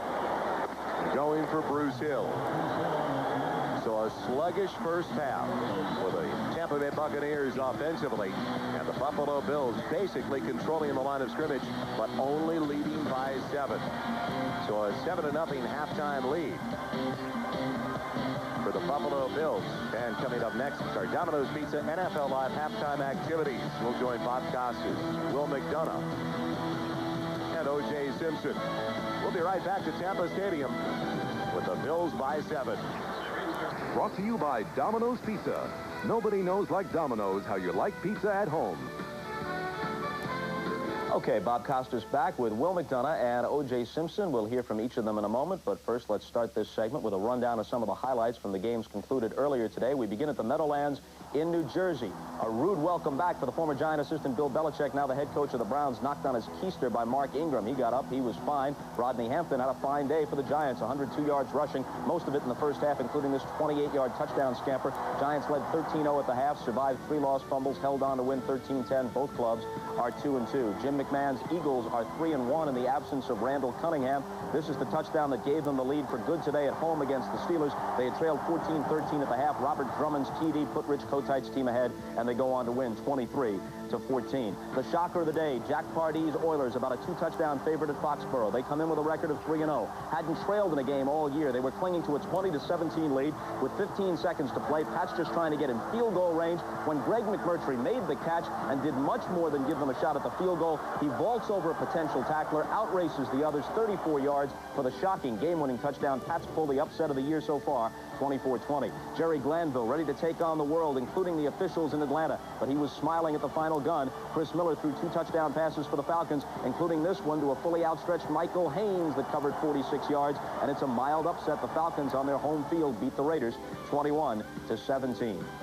A tremendous day for Barry Sanders at the Hoosier Dome today. Colts think they got him, think again. He spins away. He changes directions. And 20 yards from the goal line, Rodney Peete already knows it's over. Look at the Lion quarterback. He signals for the touchdown, and it is one of two scored today by Sanders. He had 30 carries for 179 yards. In 34 career NFL games, he's crossed the goal line 30 times, and he outplayed Eric Dickerson today for sure. Dickerson had a career-low 17 yards, though he did score 2 touchdowns, one on a pass reception, the other on a 2-yard run, and even the 17 yards were enough to push him past Franco Harris and into 4th place on the all-time rushing list. But Ron Meyer's Colts are now 0-4, while Wayne Font's Lions, after an opening loss, are 3-1, and you have to worry about the job security of Ron Meyer with the Indianapolis Colts. Other scores from earlier today: Miami beats Green Bay, and it's significant because it's career win number 300 for one of the greatest coaches ever, Don Shula. There he is. They dumped the bucket of Gatorade on his head. Big smile for Shula, beaming from ear to ear. His team evens its season record at 2-2. Career win number 300. Only the Papa Bear, George Halas, is ahead of him on the all-time list. Halas had 325. Shula still enjoys coaching, still very healthy and robust at age 61. Great chance to overtake Halas for number 1 on the all-time list. The Redskins had a 27-10 lead in the second half at Cincinnati. The Bengals rallied to tie the game at 27, but then Gerald Riggs' 3rd TD of the game, a 7-yard run in the 4th quarter, won it for the Redskins, 34-27. Washington is 4-0, and the Bengals are 0-4. And how about this one? New Orleans, for the first time in their history, 4-0 for the year, a 26-0 shellacking of the Vikings at the Superdome, and all week long, their top man, Jim Finks, was saying, hey, the Vikings have our number. Well, actually, that's a setup, Bob. What happened is this, you know, Jim Finks, the general manager, has been needling Jim Mora, the head coach, ever since he saw that game on the schedule. Say, every time we played Minnesota, lately they have killed us. Our team always folds against them. So Tuesday, Mora said to Finks, when you go out and give your speech today, will you say the same thing? I want my players to see that. And Finks did all week long, and they responded today with a shutout and a great effort. Responded to the tune of 26-zip. Now on to the scores of some games in progress. The one you're watching, Buffalo, with the 7-0 halftime lead at Tampa Bay. Vinny Testaverde goes out with the injured foot, and we await the word on the x-rays. Marv Levy's Bills unable to get themselves on track offensively except for some brief moments. James Lofton will make a tremendous catch for a 41-yard gain off the pass from Jim Kelly. It set up the Carwell-Gardner touchdown 3 plays later from the 1-yard line, and Buffalo has to be content with the 7-0 lead at the half. Chiefs? And that's scoring a lot of points with Marv Levy's big concern has to be the defense. He has 2 starters out now, Wright and Bruce Smith. And today, James Williams went down with a knee injury. We don't know how serious it is, but it could be bad news for the Bills. Quickly, as if we haven't been moving quickly enough through the rest of the scores. At Candlestick, the Rams and the 49ers are tied at halftime, 10 apiece. At Arrowhead, Kansas City, in a battle of 1 and 2 teams. Now it moves to the 3rd quarter. They lead Seattle 10-0. Halftime at Mile High Stadium, San Diego and Denver even up at 6 apiece. Baseball, the Pirates made it official. They win the National League East for the 2nd straight year. They beat the Phillies today to clinch it 2-1. The Red Sox could have done themselves a whole lot of good. They had a 5-4 lead in the 9th inning at Fenway Park. The Yankees tied it in the 9th, won it 7-5 in the 10th. So instead of moving at least temporarily into a first-place tie for the moment, the Red Sox are a game back of Toronto in the American League East, pending the outcome of the Blue Jays game tonight in Oakland. And the Dodgers have a 3-0 lead in the 5th inning at home over Atlanta. Ramon Martinez thus far working on the shutout, and he also hit a home run for the Dodgers, who lead Atlanta by half a game in the National League West, looking to increase that advantage with a 3-0 lead in the 5th. We take a break here, and we come back with a look at the comparative strengths of the AFC and the NFC. That's after this break and a word from your local station.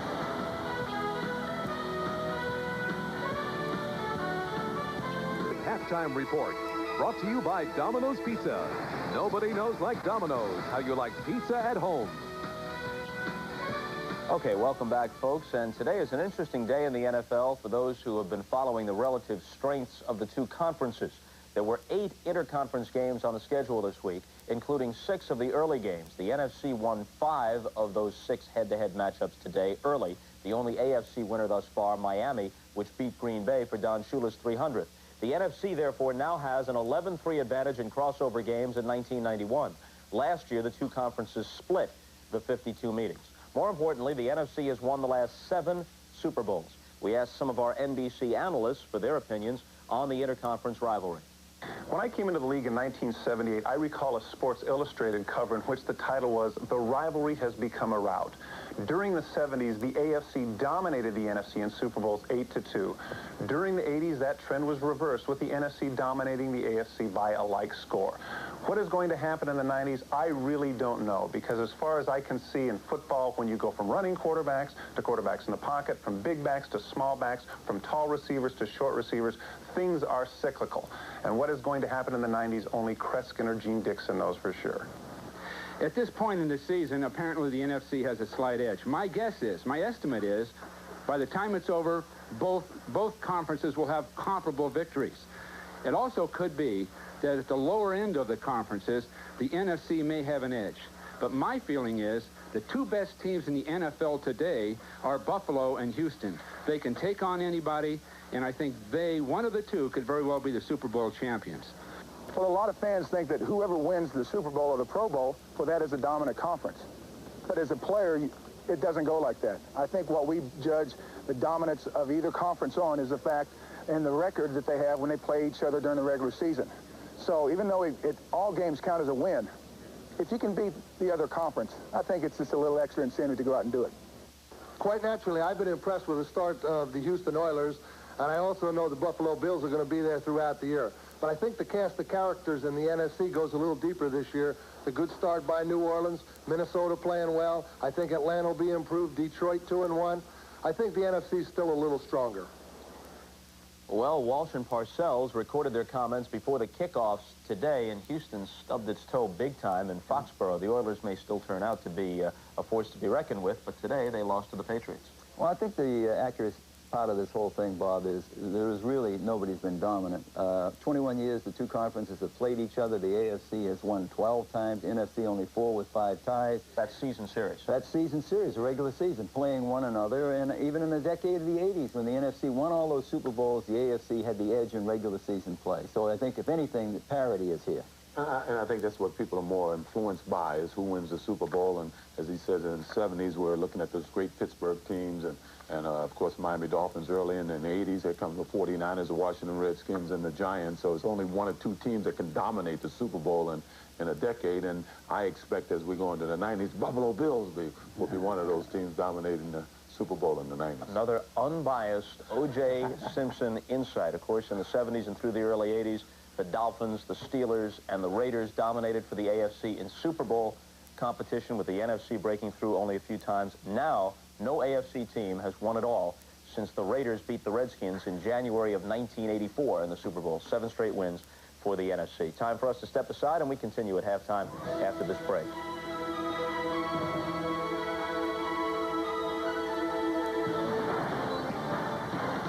Buffalo. And welcome back to Tampa Stadium. Joel Myers along with Dan Hampton, updating the Keystone halftime stats.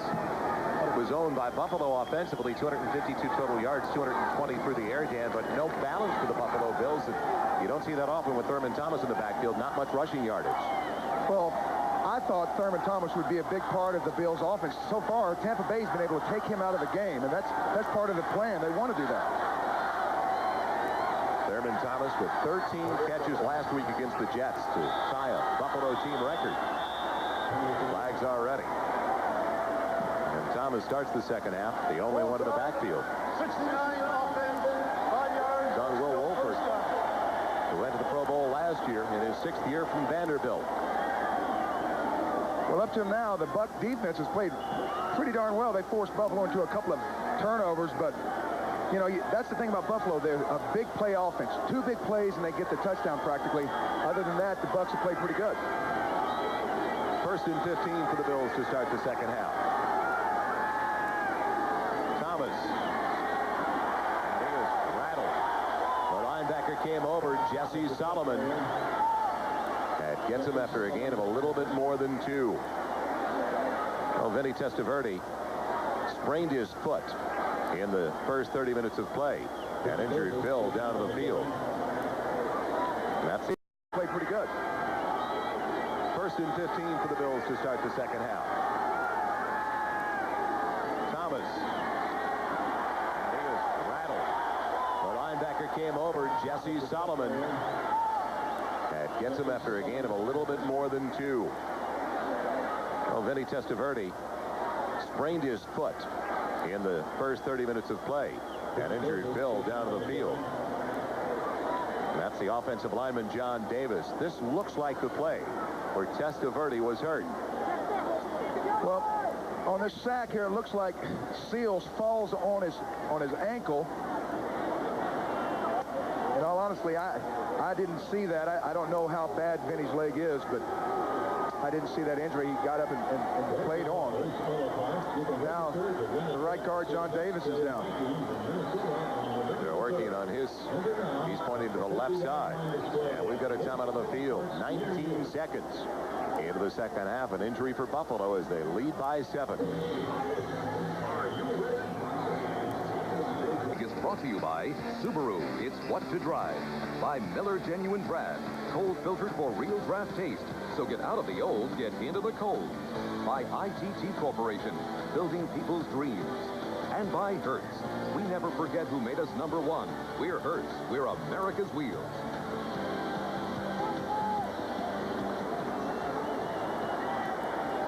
Tough last play for right guard John Davis. His own man got him, and now I can understand why he's pointed to his left knee and lower leg area. Right before we broke away, Dan, it was his center that caught him from behind. Well, you'll see Davis, the right guard, firing out in a zone block where the offensive line just make a surge and block anyone in their zone. Here you see Ken Hull, right across the back of his left leg. Ugh. Not good. Vinny Testaverde has just come back onto the field, and now they have diagnosed it as a toe injury, as Chandler will continue at quarterback. After a slow start, to say the least, today for Vinny. And less than 100 yards of offense for the Buccaneers in the first 30 minutes of play. Kelly throwing on 2nd and long, and it should have been intercepted by Covington. It was thrown behind Lofton, who was turning towards the sideline. It came back to the inside. I think it surprised Covington as much as Lofton. Well, that was an option screen here. Offensive lineman hit a quick pass set, and if the receiver downfield is open, well, Kelly will go ahead and throw it down there. Lofton uncovered pretty quickly, but Covington trying for the interception. Like you said, looked like it surprised him. Big third down early for the Bucs defense. 3rd and 13. Plenty of time for Jim Kelly. And overshoots his man. Haddock's almost had it. Got in front of Don Beebe. Pass was too high for both. You know, I cannot believe Kelly is throwing the ball so poorly. You know, he's really got a great arm, but we've seen him throw the ball high on a number of occasions. That last play, throwing it behind the receiver. Kelly's not very sharp today. It may be that shot that he took from Leon Seals early in the game. He just may have shook him up a little bit. Chris Moore had 1 punt in the first half. Bucs 6th-round draft choice in '89. And Willie Drury waiting back. The Buccaneers 43. Tampa Bay only down by 7. Moore with plenty of time hangs up a high one. Drury calling for the fair catch and a flag down to the play. He takes it in at the 47-yard line. It looked like somebody clipped Steve Tasker, their special teams ace, was down there covering, and it looks like somebody actually made him do a cartwheel. They clipped him so hard. It's been a tough week for defensive coordinator Walt Corey. And in talking with Walt yesterday, we had some fun, and, well, he's seen some stupid questions. The top 5 this week: do you miss Bruce Smith? The number 4, will you install toll booths where defensive ends used to line up? The number 3, will you do anything different without Bruce Smith? The second dumbest, how do you stop runs without Bruce Smith? And the number 1 stupid question for Walt Corey this week: without Bruce Smith, where will you be coaching next week? You know, he's got a great personality, and, you know, he's had so many injuries in the defensive line, and, of course, you know, everyone knows how dominant a player Bruce Smith is. He makes everyone around him so much better. But he says, hey, like he said, we're just out there scratching our head trying to get people in the way. Yeah, Walt mentioned, you hate to say it, but we're a better than average defense without Bruce. But he brings everybody up to that next level when he's in there. Gary Anderson the carry. Anderson dumped down at the 40-yard line, a gain of only 3. On that last play, Buffalo went to the Sikkim defense. Now, that's really a 2nd and 3rd and long type of defense. Like I said, the heat and the fatigue may be wearing them down. You'll only see the 2 big defensive linemen inside. You can see Ron Hall doing a great job on Talley, sealing him allowing Anderson to get some pretty good yardage around the corner. Like we talked about, those linebackers aren't nearly as strong against the run as a big defensive end. And Cornelius Bennett, who had 9 tackles, who was all over the place last week against the Jets, in on that stop. As it's second, a little less than 8, close to 7. Ball to the 40-yard line of the Buccaneers. Pressure, Bennett coming, and they can't get it underway. It looked like they wanted to go outside to Anderson on the screen. That's what it was. It was a screen, but Chandler didn't have enough time to set it up properly and had to more or less heave a little duck out there to Anderson. But the pressure will make you do that. Here you'll see Bennett coming right up the gut. That's, you know, Tony Mayberry is a pretty good center. He's a young guy, but he's got to be able to pick up that kind of a blitz. The Bucs doing a pretty good job up front, but on a blitz like that, I mean, the center has got to be able to account for him. Slow him down enough to get Chandler time to get the ball out to the back on the screen. Bucs 3 of 9 in third down conversions. Not a sparkly number, but better than what they've done over the first 3 weeks. They're coming. On the outside as Chandler steps up. Underthrows the man Anderson, who makes a fine grab, but short of the first down at the 44-yard line. Well, we talked about the Buck offensive line, how they, on the last play, Mayberry, the center, let Bennett up right up the gut. Here they do a great job picking up a 6-man rush. You'll see Conlon coming there. Hall staying in the backfield to protect Chandler. The quarterback does a great job. Number 82, the tight end. He is the one that's supposed to account for the 5th or 6th rusher. There, they did it perfectly. Didn't get the ball downfield far enough for a first down, though. Nate Odoms back deep, not Al Edwards. And as finally Royals gets into one. Taking it back inside his 10 at the 5. Odoms getting a block, but only as he fumbles the ball. It's recovered by the Bills at the 14-yard line. It looks like Kirby Jackson, number 47, alertly pouncing on it. And yes, Buffalo has it. So when we come back, another hole to start their second series offensively in the second half for Buffalo, leading by only 7. A car is a car. It won't make you to demonstrate the defense now is not allowed what the defensive lineman can get away with. He was working with Keith Willis, the lineman for the Pittsburgh Steelers. He always wants to relate to those players. Kobe, you're gonna hurt me. Well, Paul is better now.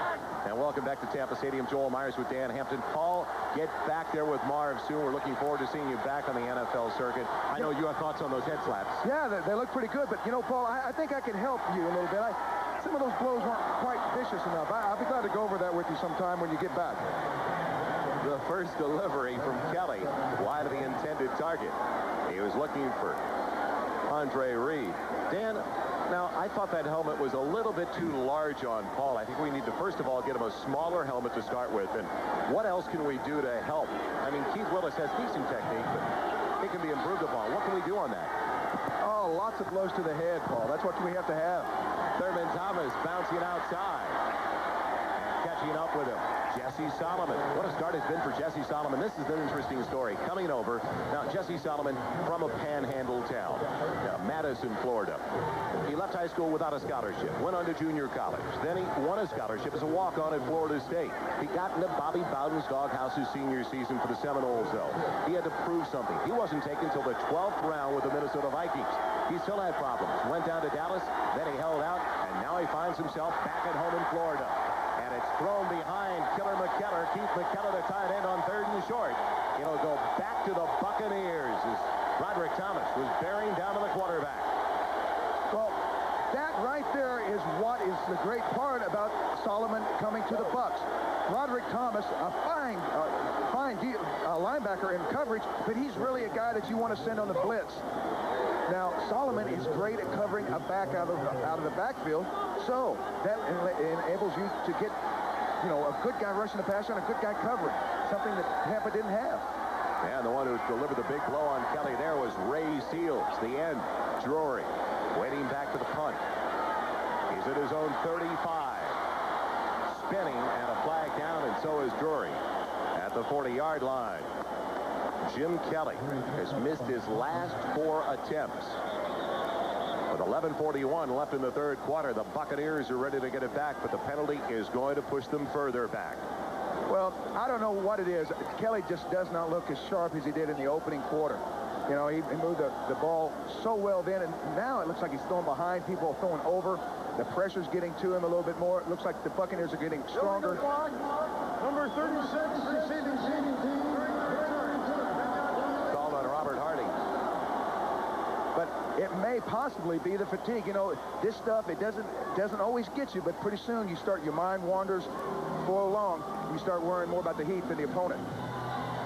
Brightly in Tampa, the Buccaneers fans making some noise. They're down by only 7 and getting the ball back. 1st and 10 at their own 30-yard line. Chris Chandler continues at quarterback. The former Washington Husky sending Bruce Hill in motion. They're trying to slip Gary Anderson outside. He's run down by the linebacker.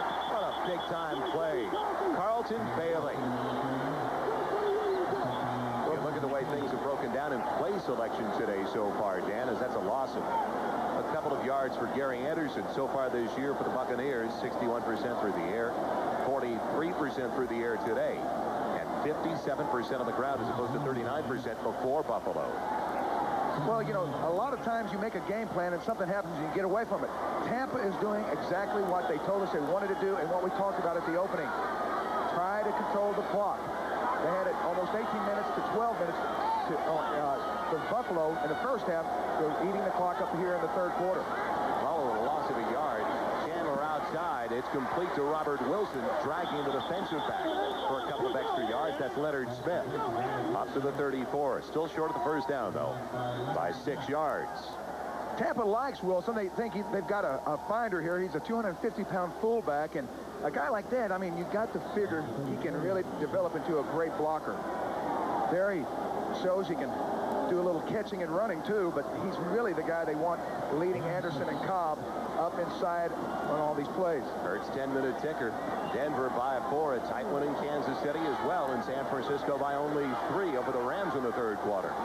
Late starts, week number 4 of the NFL season. Crucial third down early in the second half. They are 3 of 10 in third down conversions. 3rd and 6. Chandler going out to the wideout, who's got it and drops it. Carrier holds on, and he's down the sideline with a flag down in the play, though. He beat Kirby Jackson. And Jackson, I believe, just stretched out and tried to grab him. Well, a lot of times in a play like that, you've got to think the receiver will catch the ball and score. So as a defensive back, Chandler on a 6-man rush, Bennett hits him, he gets the ball off, but the thing is, here, if the cornerback feels he's going to be beat, a lot of times he'll just try to get something, try to stop the receiver so the defense can regroup and fight again. And it actually turns out to be a good play if you think he's going to take it all the way. Exactly. It's a lot better to get a penalty and give him 30 yards than it is 6. So it's a 1st and 10 for the Bucs. At the Bills 43, so one of their biggest plays offensively comes by way of the penalty flag. Kirby Jackson. It didn't look like it was that bad of an infraction. Jackson looked to be looking back at the ball. I don't know about that call there.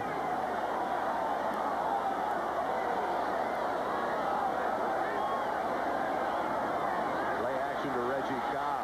Chandler with time over the middle of man. It's complete to the tight end, Ed Thomas.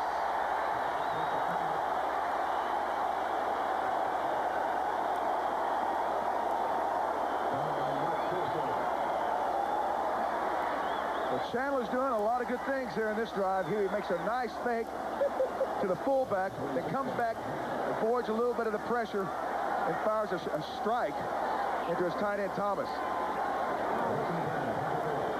It's a first down inside the 26 of the Bills. Tampa Bay looking for their first points of the day. The thing is, they're moving so well. Can they avoid the sacks and penalties now when they get down here inside the red zone? Anderson out of the backfield. Long count. Going deep over the middle and overthrowing his wide open tight end Ed Thomas. He got behind the linebacker Shane Conlon. So he had the inside backer working on the tight end. A lot of times you don't have a guy run as fast as he normally would in the game in practice, and sometimes you have to be the starting quarterback to get some of these timing patterns down. There, Chandler overestimated the speed of his tight end. Fine throw by Chandler, and throwing it where the receiver was in the only place he could get the ball and make the defensive back make the mistake. Didn't look like much contact by Kirby Jackson.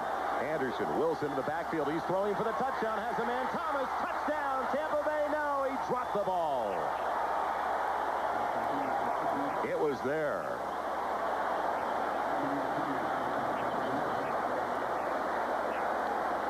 Buffalo is going on the offensive here, bringing 6 and 7 every time. And Chandler Shot to the chops. takes a corner blitz. Nate Odoms. He never saw the receiver drop the ball. That was a fine throw. It was. Oh, they're getting close, Joe. Tampa's showing an awful lot of confidence in what they're trying to do offensively here. Just a little out of his reach. Ed Thomas has got to make that catch, though. Exactly. 2nd and goal from the 1. Cobb over the top. He's in. Touchdown, Buccaneers.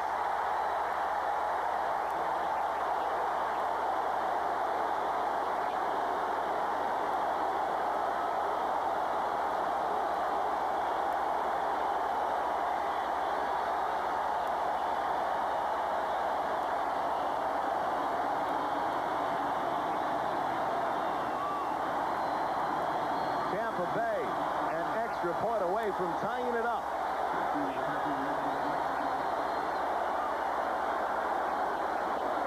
Christie with the extra point, and it is all even in Tampa with flags down on the play.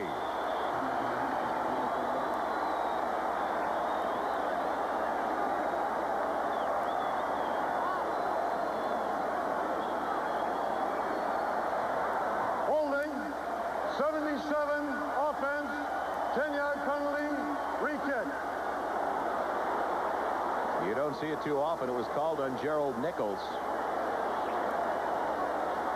They'll have to try it again.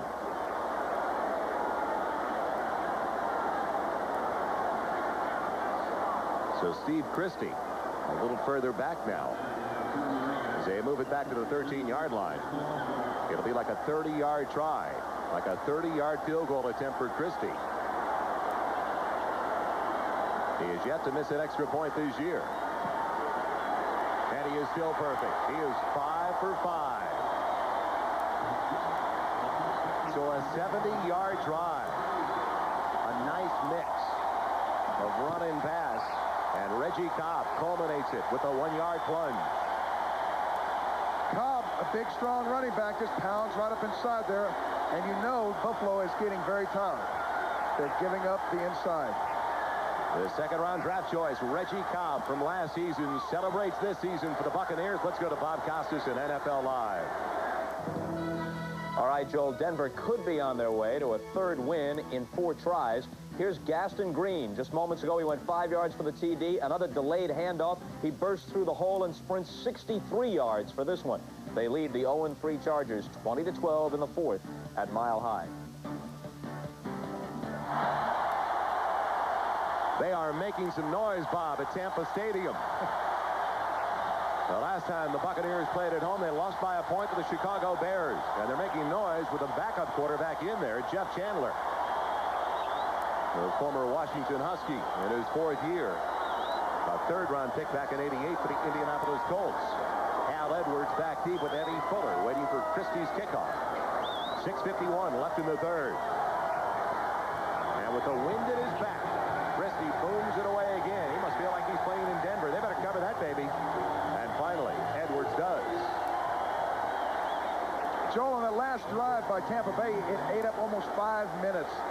That's what they wanted to do. But more importantly, they scored a touchdown to tie the game. That has to give Chandler an awful lot of confidence. Are the Buffalo Bills allergic to the natural stuff? Since '84, on grass surfaces, a 5-18 record.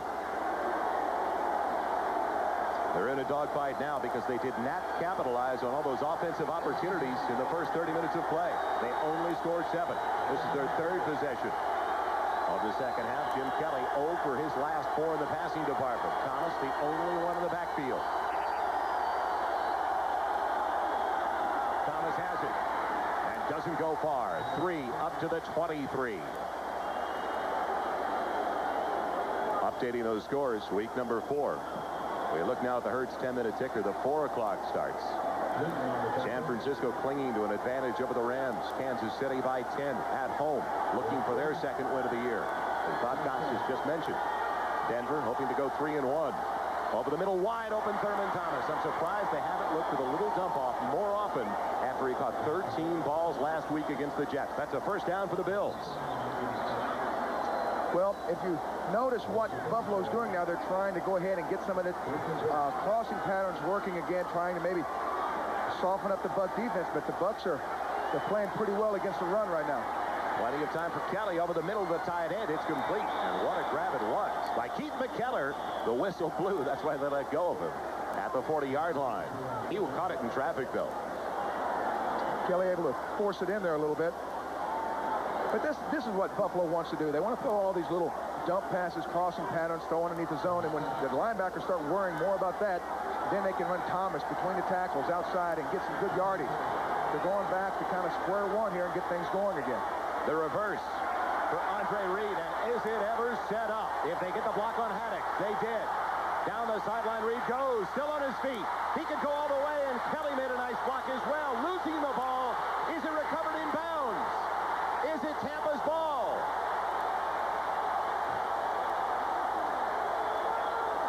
Did he get it before it rolled out of bounds? Did he have possession? It looks like they're going to say he did not have possession. It looks like we're going upstairs. It looks very reviewable. This could go up to the guys in the closet with the TV. It goes for 49 yards. What a great run, though.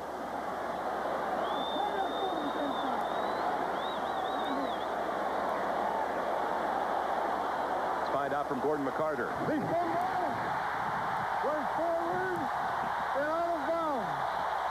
It was recovered with Tampa out of bounds, so it is still Buffalo's ball. We bring it back to the spot of the fumble. First down.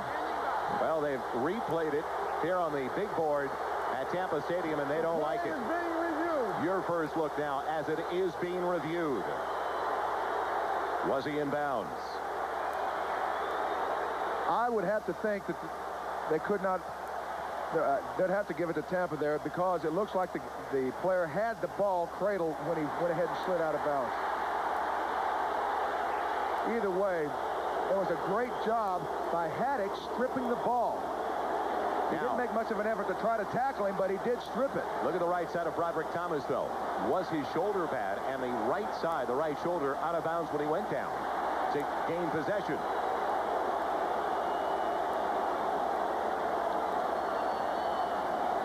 Glad they have to make the call and we don't.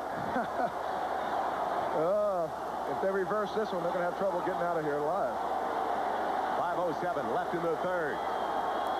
Forget about the 2-minute warning on reviewable plays.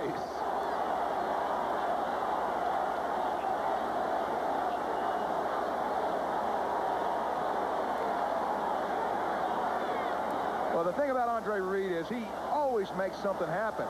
Usually it's bad for the other team. Here, it's not so good for Buffalo. Now they have passed the 1-minute mark on the review. They instituted a couple of years ago the 2-minute review on replays. They are looking right now, we understand, in the replay booth for where Thomas's right shoulder was when he made and gained possession. They're watching the same replays you are. I don't know if they can overturn that. It looks like he had possession just for a split second.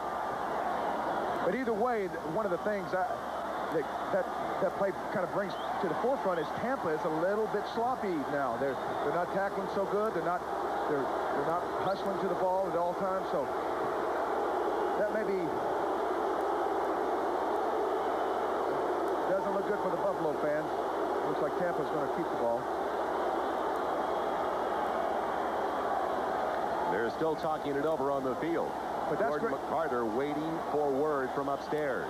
Well, it's a great hustle, a great hustling play for Thomas to be down there 40 yards away from the line of scrimmage to even get to the ball. A well-executed play on the misdirection, and it will belong to Buffalo. They'll keep the ball. After review, the play stands ruled. Buffalo's ball at the spot of the fumble. That's what it was. They said that his shoulder was out of bounds when he gained possession. 3 wide receivers for the Bills on 1st and 10 inside the Bucs 14-yard line. And now Kelly shouting out the signals. Can he be heard by his line over this crowd? Thomas trying to bounce it outside. He won't turn the corner. Thomas over there, along with the defensive back, Marty Carter, the rookie from Middle Tennessee State. A gain of just about a yard, that's all. But Broderick Thomas is playing a very, very good game. He's all over the place. Here you'll see him inside. He turns and runs down Thurman Thomas, one of the fastest running backs in the league. It'll bring up 2nd and 9, just inside the 13. 7-7 tie. Pressure up the middle. Kelly has time. Over the middle, just wide. He wanted Reed. Lofton in the same neighborhood. The two wideouts on the crossing pattern. The Bucs run a gut blitz there. You'll see Thurman Thomas. Looks like, well, he doesn't. Here you'll see Lofton coming across on just a post pattern. Kelly not throwing the ball where he normally would. Not as sharp as he was early. 3rd and 9 out of the shotgun. Pressure again on Kelly. And it's taken in short of the first down by Thurman Thomas. Now, let's see where they put the spot. Right at the 4. Very close to where he had to go. He needed to go just inside the 4-yard line. And no, he will be short. So a decision for Marv Levy. 96, Tim Newton, the down lineman for the Bucs, shaken up on the play. Remember, Buffalo has had to use a timeout already. With too many men on the field. It was a defensive timeout. They've got 2 left in the second half. And what this injury is doing is giving Kelly and Buffalo an opportunity to explore their options. And Newton looks like his leg is still bothering him. He went down in the first half. But the thing about Buffalo is another big play puts them down here close where they have a chance to go ahead. This offense creates a lot of big plays. Thurman Thomas here coming across on a real quick little crossing pattern underneath the safety. Now, last week there was so much speculation that Marv Levy was upset over the way the New York Jets got off the field late because he thought, or at least it was reported that he thought there were injuries that didn't turn out to be injuries because those players returned to play or two later. I asked Marv about that. He said he never made that kind of comment. But after being inquired about that same situation 3 or 4 times, he finally said, you can speculate on it. And that is one way to stop the no-huddle. Well, what the no-huddle does is keeps your defensive personnel on the field, and you cannot substitute. It's like a 2-minute drill for 60 minutes. And if you have an injury, you can more or less change personnel. You can talk about some adjustments, do some different things. We talked earlier in the program about Floyd Peters yesterday telling us how they were not even going to worry about huddling up. They had hand signals signaling in to the linebackers, and then they relayed a call through the secondary in the front. Up till now, it's worked pretty well. So the Bills will go for it on 4th and less than a yard. Marv Levy vehemently denied yesterday that he made those accusations about Bruce Coslett and the New York Jets. In fact, he said, wait a minute, that helped us get Lofton and Thomas back into the game in the 4th quarter last week. Exactly. Those Lofton and Thomas had developed some minor problems, and it took a little while to get those guys back. By delaying the game, they were able to come back in and effectively put Buffalo in a position to win. 4th, less than 1. Inside the 5 of Tampa. Gardner, the only one in the backfield. He gets the call. He's stacked up right at the line. I don't believe he got the first down. The Buccaneers standing tall defensively. It would be the 2nd time they have stopped the Bills on 4th down. And yes, they get it back. Well, you have to give an awful lot of credit to that defensive front of the Bucs. Buccaneer defensive unit had only given up 46 points over the first 3 games. Spinning, Reggie Cobb still on his feet. Close to 10 yards on that carry. You're looking at a very inspired offensive group because of the play by the defensive unit. It is carried over the Hurts 10-minute ticker. The Giants in Miami winning by 3. Philadelphia now 3-1, while the Steelers fall to 2-2. New England with the surprise of the day. A 4-point victory over 3-1 Houston now. Washington taking care of Cincinnati while the Raiders lose on the road. A shutout for New Orleans. They're 4-0. And Detroit. And the Colts, their 4th straight loss, as Kansas City is pulling away from Seattle now. 2nd and short, Cobb again. And he is just across the 14. He is short, I believe, of the first down. Well, Walt Corey is trying to get into the bag of tricks, bringing a corner blitz, or Odoms makes a good play. Coming up tonight on NBC, the adventures of Mark and Brian. They come face to face with the jaws of death with a death-defying dive into a shark tank. And it's Erie, Indiana. Followed by Man of the People's Pacific Station and Guilty Until Proven Innocent. That's all tonight on NBC. So now it goes over to the opposite side. Walt Corey, the defensive coordinator of the Bills, in his unit. A banged-up group up front. Can they slow down? A group that has momentum. It just marked 70 yards for a touchdown. 3rd and inches. Cobb spins for the first down across the 15. You're seeing the Tampa Bay offensive line hammer and hammer and hammer and create some seams for the big backs to fall through for good yardage. Here Cobb hits over the left side. He'll spin back for the first down. Buffalo going with that Sikkim defense. Only 2 defensive tackles in there, and then the rest of the guys, mainly linebackers. Those 300-pounders are starting to cave them in. Darryl Talley almost had him in the backfield. 12th carry for Reggie Cobb.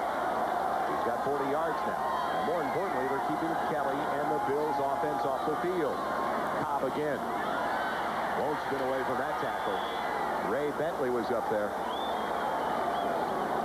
Also Marcus Patton. No gain on that carry. If anything, a loss of a yard. Number 50, Bentley, a very fine player against the run. You'll see him on the left of your screen. Here, he goes outside, then comes back in, falls in, and plugs a hole. Now, in this Sikkim defense, those interior linebackers, they are in charge of plugging those gaps. They're about 4 or 5 yards off the line of scrimmage. Those guards get a good run at them. They have to attack. 2nd, still call it 10. They'll throw the ball from deep in their own territory. And going deep, it's intercepted. Picked off by Odoms. They wanted Carrier underthrown. Odoms taking it out of bounds inside the 25 where the Bills get it offensively. Well underthrown. Carrier did not turn around, was never aware that his quarterback was so short on the attempt. Well, I think this is a throw Chandler would like to have back. Here he pumps, fakes, throws a duck. I don't know if the ball slipped or someone hit his arm. It doesn't look like there was that much of a pressure rush put on him, but there's a wounded duck that just got hung up, and Odoms makes the pick. 4th series of the second half for Buffalo. We'll start deep in Tampa Bay territory. Believe it or not, this is the first time today that the Bills have started with the ball in the Buccaneers end of the field. On their side of the 50, Thomas, single set in the backfield. Will they try to strike quickly in the end zone? Kelly underneath the BB. It's complete. Out to the 15, short of the first down by about 3. Working on Wayne Haddix, the cornerback on the far side. Well, that was almost identical to the play that BB turned into about a 25-yard gain down close to the goal line early on. That led to their first touchdown and their only touchdown. The 1-yard run by Gardner. 4 turnovers for Buffalo, the first given up on the interception by the Buccaneers. They had only given it up 4 times over the first 3 weeks. Kelly pumping, still looking wide open. He's got McKellar. He's out of bounds.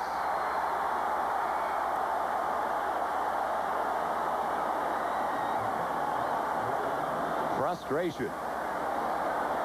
Got away from the defender, but couldn't get both feet down. Kelly does a good job here. He gets some heat. The pocket collapses around him. He looks off, finds McKellar, but throws a floater. Just barely on the side. The field, we rule incomplete pass, receiver out of bounds. The play is being reviewed. Put the clock on this one. It looked like his left foot, just the outside of the left foot, may have caught the chalk. Well, if you have any part of your foot touching that white, and it looks like just outside. Incomplete pass, third down.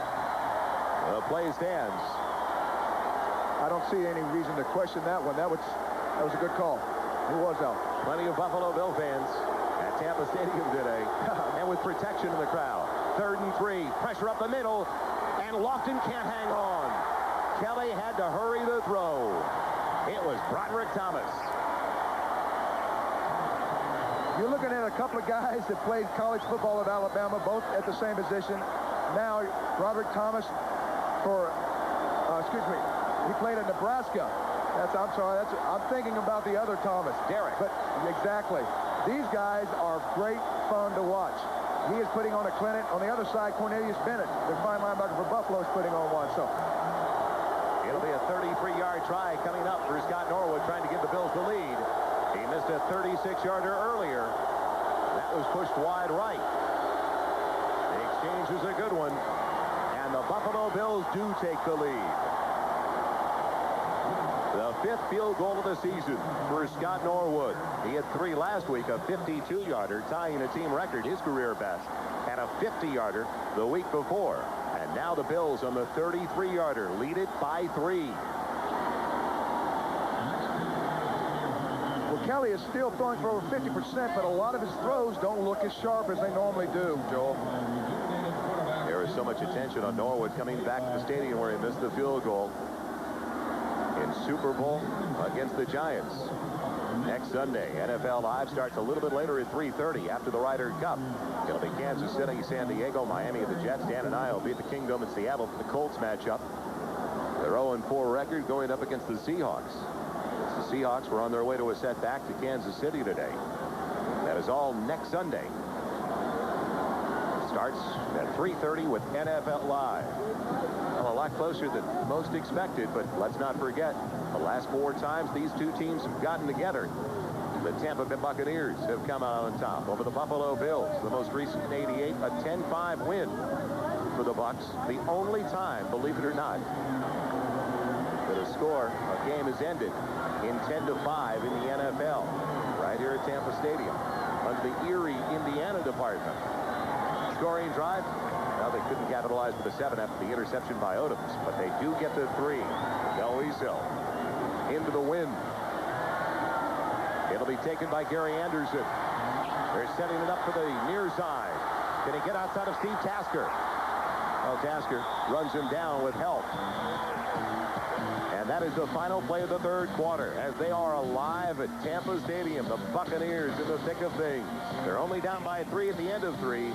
We'll be right back after these messages from your local. We get ready for the start of the 3rd quarter. A 10-7 Bills lead over the Buccaneers. Joel Myers along with Dan Hampton. Speaking of front runners, this guy cannot get the NFC Central Division out of his system. I'm not pulling for the Bucs. What makes you think that? The lengths this man will go to. 1st and 10 for the Bucs. Outside of their own 30-yard line.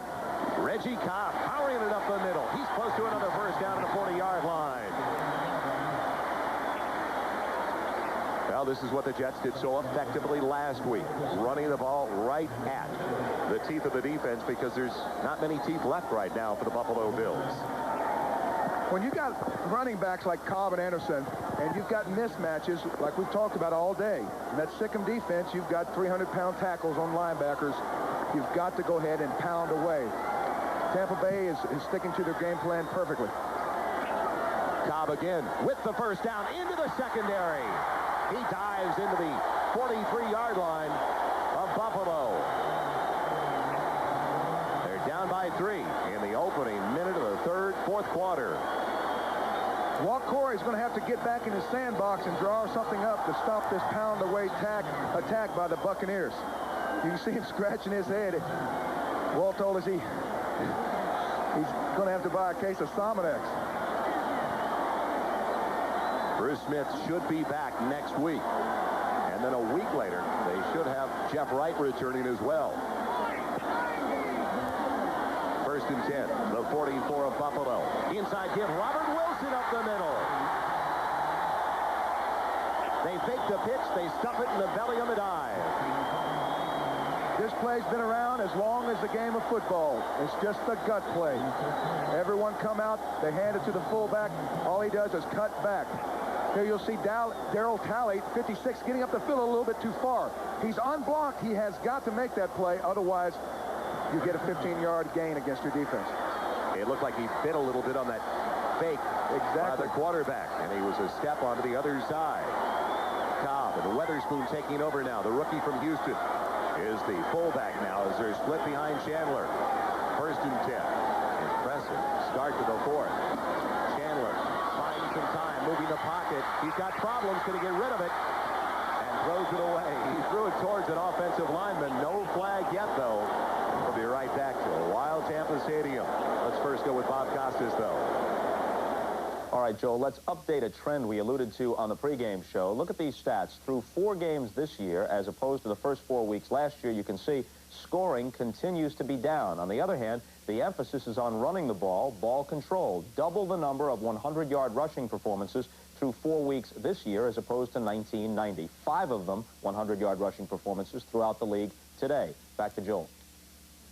Thank you, Bob. It's got to concern league officials scoring down. Fewer plays being taken in each game because of the new rules concerning time. Underthrows the tight end Ed Thomas, who was available, beating the strong safety Leonard Smith. I don't know if it's so much if it's not by design. I don't think the defenses are playing that much better, but I think since the Giants won the Super Bowl, a lot of people said, hey, look what they did. They controlled the clock. They didn't fumble. They just pounded away, threw the ball when they had to, and they go to the Super Bowl and win it. So a lot of times, you know, people imitate success in this league so much. Maybe it's by design, and they're not really worried about scoring more points, just winning. Bucks 5 of 13 on third downs. This is third and long, third and 10. Pressure coming from the outside. Chandler gets rid of it. Has Hill for the first down.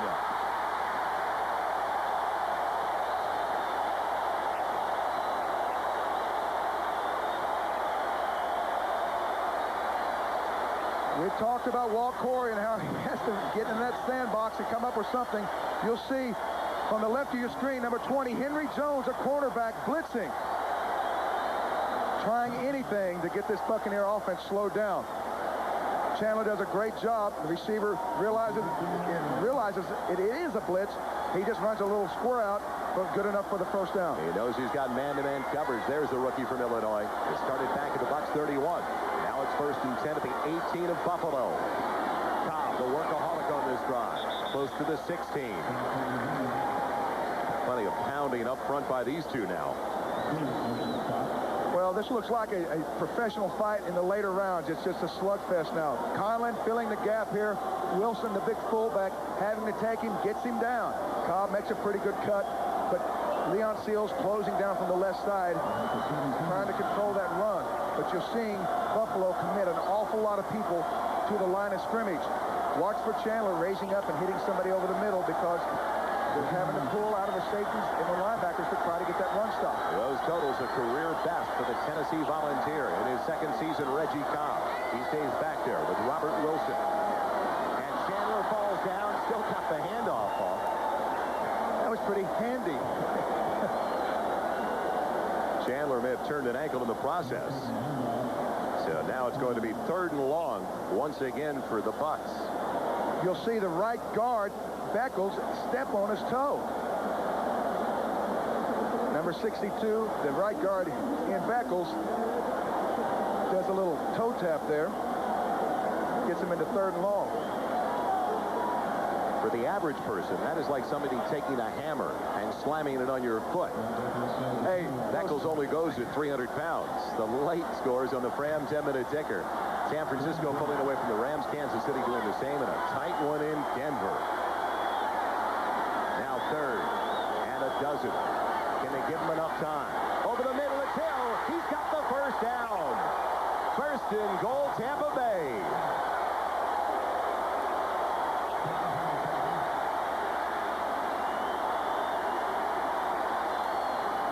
He has come up with so many big grabs today.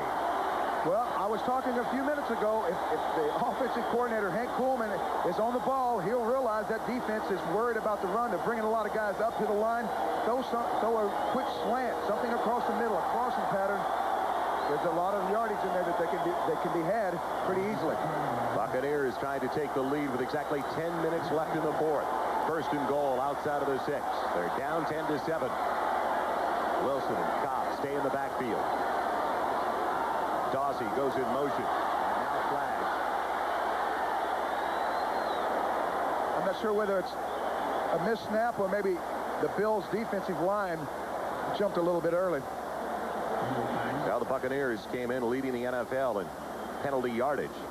27 flags against them over 3, and it looks like it may be movement early. Encroachment on the defense. Was there contact? I'm not sure about that. Wilson, the fullback, was towards the line in motion. Exactly. We'll see. Illegal motion, number 20 offense. Okay. Offside, defense, penalties offset, replay the down. A big break for Tampa Bay. Looked like the Canadian Football League for a second. Exactly. Sacks and penalties. Here we go again. The penalties are... You just got to think that Chandler needs to stay settled down and not do anything silly here. He's played very well since entering the game. He's hung in the pocket a lot better in the second half than Testaverde did in the first half. He's getting pretty good protection too, Joel. They're bringing an awful lot of people on the passer every play, and he hasn't been hit that much. First and goal outside of the 6 all over again. Reggie Cobb has a seam and takes it to the 2. Well, in talking to the Buccaneers, they said that this Bill defensive unit is a hard pursuit, hard-hitting unit. You find a crease, you can hit a big one. And not only that, being late in the game here, those defensive players are going to get a little bit more sloppy with this heat and fatigue. You'll see the best thing to do is just a zone block, just man-on-man coming off, and then let the back find a crease. They're loaded. The right defensive tackle got walled down inside a little bit and lost his area of control. Cobb falls in behind him for about 4 or 5. 65 yards on the ground. Richard Williamson looking for his first win of the year. His second since taking over the Buccaneers late last year for Ray Perkins. Second and goal at the 2. They just barely get the play off in time. Cobb around the corner. Dives. He did not make it, though. Out of bounds inside the 1. And they got that play off when the play clock was on 1 second remaining. Well, when the head coach Williams has said we need to run the ball and burn the clock, that's not what he's talking about. Here, you'll see him try to get to the corner of the end zone, but as you said, Joel, that Buffalo defense is still pursuing awfully well. And now third and goal coming up. Cobb scored the only touchdown so far on a 1-yard run for the Buccaneers. Well, number 34 get the call once again. He's set up behind Robert Wilson. Third and goal. It's Cobb. He did not make it.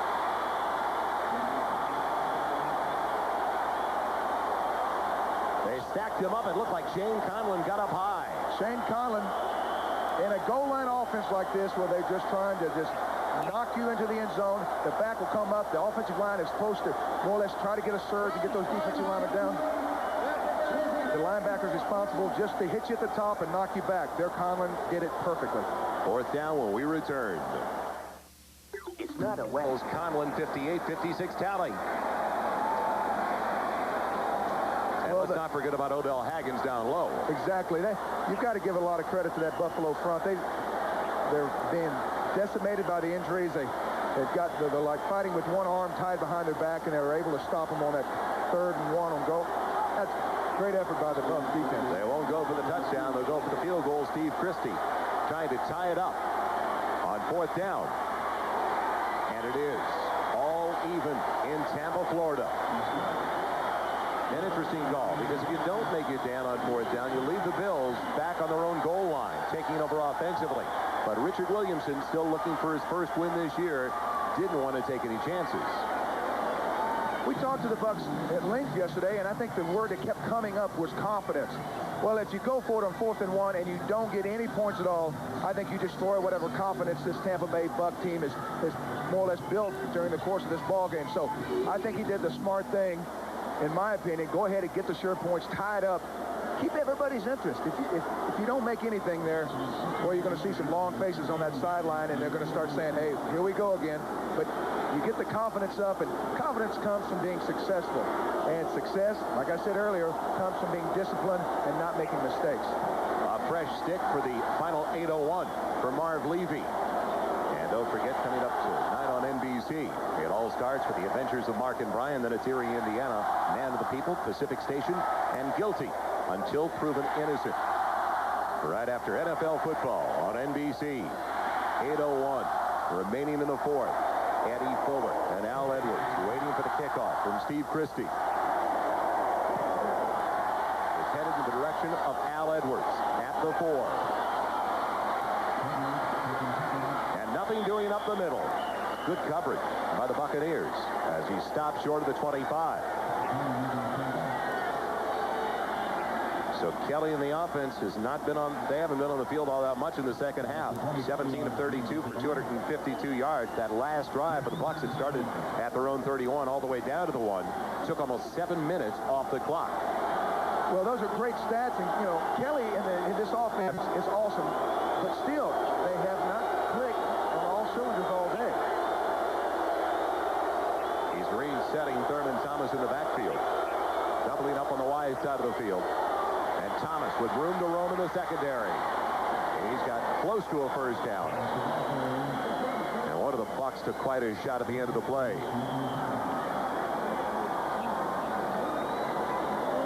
Nine on the carry. 570 yards of offense between the two teams. Buffalo coming in, averaging close to 470, though. Over 470. Over the middle, James Lofton for the first down on 2nd and the yard. Most teams will run it. Not the Buffalo Bills. First down at the 42-yard line. Well, I think that Buffalo knows that they need to balance up a little bit, but it looks like Kelly is able to get that pattern, you know, the throw to that pattern anytime he wants it. Flags on the play, crossing for Beebe. He's belted by Covington. Does a great job to hang on to the ball, but let's see what the flag's all about. Will it go against the Bills? Ball start. Number 80 offense. 5 yards. Lofton cost the Bills a first down. Instead, it'll be first down all over again. And 15 yards. James got 5 balls last week. Moving into 2nd place on the all-time list. Passing Charlie Joyner. And yardage by a wide receiver. 5th in receptions. Overall in the NFL. 10 penalties between the two teams. 1st and 15. Thomas on the reverse to Reed. Will it work this time? It's sealed off again. They'll get at least a first down out of it. And exactly that. Just inside the 48-yard line. Second time it's worked this afternoon. Forced out by Jesse Solomon. You're talking about being disciplined. If you're a good defense, the reverse should never work. Someone is responsible for the reverse on every play. There you've seen Buffalo run the reverse twice. Once for about 40 yards and that one for a first down. So, you know, Tampa has got some good people. They're playing pretty good, but they just got to be disciplined. Misdirection for Thurman Thomas. Good yardage for Thomas. Down to the 40-yard line. Solomon and Broderick Thomas combining for the stop. 8 on the carry. And quickly from their own 24. The Bills have it at the Bucs' 40-yard line. Well, the Bills love this play. It's the counter OT. There, Thurman Thomas, he's supposed to hit up inside, but McCants closed the play down like a trap. He's so gifted at getting back outside, shifting, and making cuts. He made something out of nothing. Kelly on the quick one. Lofton wide open, working on Covington. What a breakdown in the secondary. It was only a 2-step drop for Jim Kelly. You know, Tampa Bay's defense, they're giving this Buffalo Bill offense an awful lot of respect. They're in a soft zone, but that's too soft. Lofton just comes off the ball, 3 steps, turns around. The cornerback is still 12, 14 yards away from him. Now, Lofton is a great player, but I don't know if you can give anyone that kind of a cushion. That's like you're putting him in the Hall of Fame already. No kidding. First and 10 at the 28. Kelly has the McKellar. The tight end inside the 10.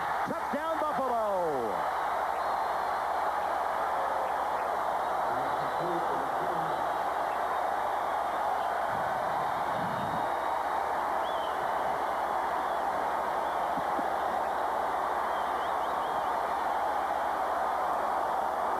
It took less than 3 minutes for the Buffalo Bills to travel 76 yards.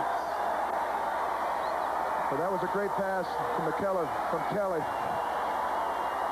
You know, we talked about Kelly not being able to throw the ball quite as accurate. That was a picture-perfect pass. McKellar splits the zone there. The safety makes a bad adjustment. This offense is, they just force you into a big play type of a football game. Norwood converts the extra point, and it's going down to the wire for the Buccaneers, trailing. Brought to you by Mitsubishi, bringing you a full line of award-winning automobiles. Mitsubishi, the word is getting around. By First Brands Corporation, makers of Prestone Advanced Formula Antifreeze. By Coors Light, the silver bullet is the right beer now. And by Right Guard Sports Stick, anything less would be uncivilized. Welcome back to Tampa Stadium. Joel Myers along with Dan Hampton.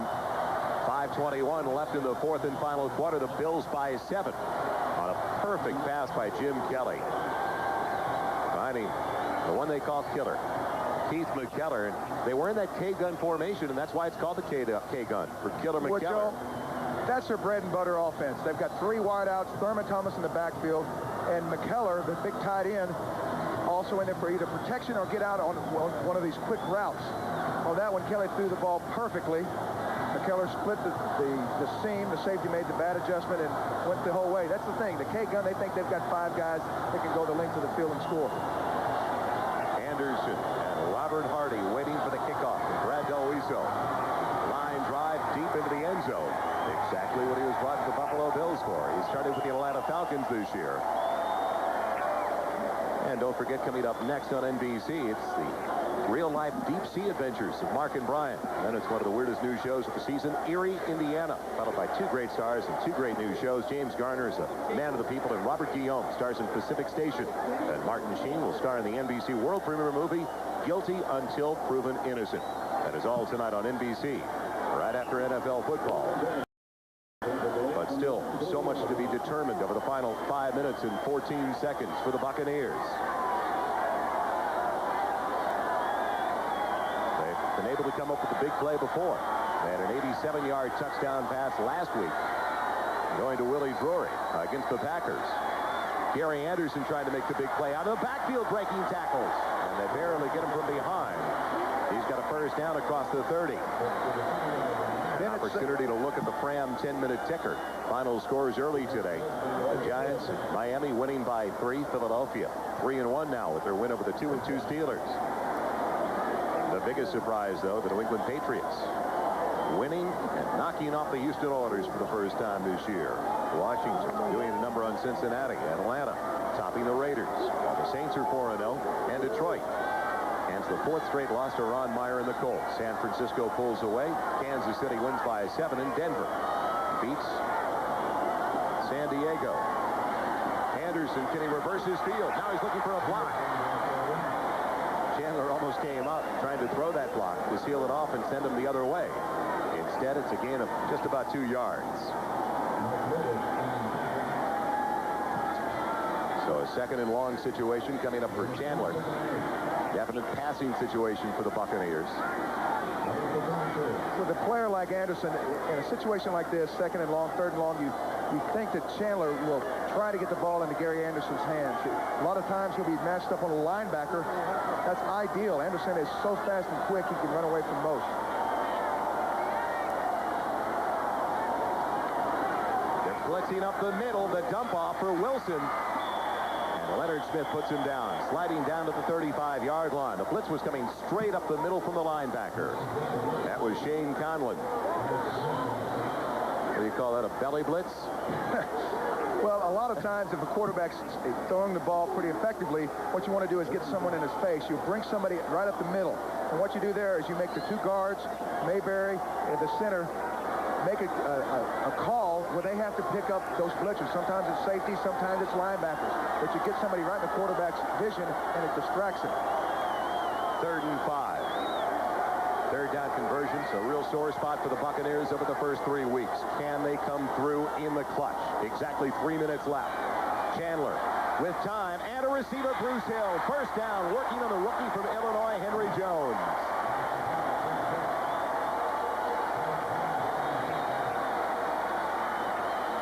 Again, the clutch catches by number 84. Well, Buffalo brought some other guys on the blitz there. What you see are the cornerbacks up there on a bump and run situation, trying to deny the receiver a quick pitch or a quick slant. There, Chandler threw the ball perfectly. Good enough for a first down. First down's almost identical. 1st and 10 to 42. Bucks have 2 timeouts left. The Bills with 1 remaining. And the clock rolling, 2 minutes and 15 seconds left in the 4th. Short drop for Chandler. It's the wideout who springs away. That's Willie Drury. He shortened the first down by a couple, but stops the clock with 2:06 left by getting it out of bounds. Plan B signing from Houston in 1989. So much more a part of the offense this year than last year, when he only had 7 catches. But a big play guy. He had a 26-yard average last year. And he had that 87-yard reception last week against the Packers. An 87-yarder for number 87. Wilson, Anderson in the eye on 2nd and 2. Anderson, indecision. He is sacked up right at the marker. That'll be the final play, taking us up to the 2-minute warning. We'll be right back to find out if he does have enough for the first down, or will it be 3rd and inches, as there's 2 minutes remaining in quarter. Replay of the game, and it was reversed. And to Andre Reed.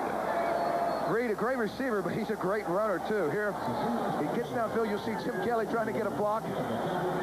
Here, Haddix, the cornerback for Tampa, strips the ball. You see him hatchet the ball out. Then, Broderick Thomas, number 51 for the Bucks. There was a controversial call there whether or not he had possession, but that was a great play for Andre Reed. He's had 2 reverses today. The 49-yard one we just saw, and another that went for a little bit more than 15 yards, picking up a first down. In his 100th career game today, Andre Reed for the Buffalo Bills. Obviously, Tampa wants to be able to get down and get a touchdown to tie the game up, but how much time are you going to try to use, Joel? Are you going to try to go get it now? Because if you do and you leave too much time, Buffalo can go the length of the field in 30, 40 seconds. It appears if Kelly's hot, so it'll be interesting to see their composure here. And we remind you, this telecast is presented by authority of the NFL. It's also intended for the private use of our audience. Any rebroadcast or other use of this telecast without the express written consent of the Buccaneers, the NFL is prohibited. This game is the property of the National Football League. Buffalo Bills and Tampa Bay Buccaneers, all rights reserved. 3rd and an inch. Cobb, the only one in the backfield. And Cobb's got the first down. He got only a yard on the carry, but they've got to go to a hurry up now. Only 2 timeouts remaining for the Bucks. And don't forget, coming up right after Buccaneer Bills football, the adventures of Mark and Brian tonight on NBC. That'll be followed by Erie, Indiana. Then it's the man of the people in Pacific Station, followed by guilty until proven innocent. That's all tonight on NBC. 1st and 10 from the Bills' 47. The tight end's got it. Hanging on to it at the 41-yard line, Ed Jones. He's been a primary target today with a couple of big catches. Under 90 seconds and rolling. 2nd and 4. Now let's see how the backup quarterback handles the hurry-up offense. The quick out, Carrier's got it. And Carrier's got the first down. Well, he was trying to make the big play instead of trying to stop the clock, and you have to question that decision, Dan. Well, Carrier trying to make the big play. He tries to go back inside, but the pursuit gets him. He should have got out of bounds and stopped the clock. They have to use their timeout. They've only got one remaining with 1:06 left. The National Football League is brought to you by Domino's Pizza. Call Domino's Pizza right now, and you'll be enjoying a hot, delicious pizza when the game is over. You have to question the decision by wide receiver Mark Carrier on that last play, Dan, because now Tampa Bay with only one timeout left. Well, they had to burn the timeout because Carrier has the first down, trying to make the big play. Gets back inside. He should have got outside, stopped the clock. Said they burned the timeout. 1:06 remaining. 1st and 10 for the Bucs at the 34. Delay for Robert Wilson. Wilson with a flag down on the play. Normally where you see a holding call. They threw it right around the right side. Charles McCray, the right tackle. 10-yard mark-off coming up against the Bucs. Well, we talked earlier about how they have to be disciplined. They can't get little penalties like this, holding penalties. The receiver has to get out of bounds, stop the clock. Little things are discipline. Could be holding. 69 offense, 10 yards, Yes. 3 feet first start. It's John Bruin who's getting his first start of the year. You'll see him, the left guard, number 69. He holds Lodish here, more or less tackles him. The official, you'll see, is looking right at it. That's just too obvious. In a play like that, Lodish more or less takes himself out of the play. Just get your hands off of it. The ball is already past him. Discipline. So now 1st and 20. Back outside of the Bills' 44. Pressure coming up the middle. Chandler going down the sideline. And it's intercepted and dropped. Incomplete. Leonard Smith almost put the game away for Buffalo. Kirby Jackson may have gotten away with a little bit of a hole there. Leonard Smith dropping the ball, but if you'll watch 47 here, no, he didn't. Leonard Smith had a sure. He never really had possession on his way down. No, he didn't have possession, and not only that, but the contact with the receiver more or less disrupts his concentration. He drops it. That snapped a string of 7 straight completions for Chris Chandler. Now he's facing 2nd and 20. 54 seconds left. Pocket holds up for Chandler over the middle. Ed Jones, the tight end's got it close to the first down. It looks like Ed Thomas, rather. A little bit short, Joel. No, they give him a good spot. And now a timeout to determine whether or not he did get the first down, as Jordan McCarter is called for the chains. Buffalo up by 7. The executive producer of NBC Sports is Terry O'Neill. The coordinating producer of NBC's NFL Football is John Paratzis. Today's game produced by Glenn Adamo and directed by John Gilmartin. Our associate director, Dick Ellis, our production associate, Bill Herbstman, and our technical manager, Keith Scammahorn. And do they have it by the nose of the football? No, just barely short. So now 3rd and a couple of inches. And only one timeout left, remember. Now that timeout that they had to use because Carrier didn't get the sideline really figures to be a big play. Not only that, but the officials had to call time there. That came in very handy. They could get another call in. Chandler diving for the first 10. A first down for Chris Chandler. Now, do they use their last timeout? I don't think they have a choice. Well, it's stopped by the official to move the chains. Save the last timeout and throw it in the ground.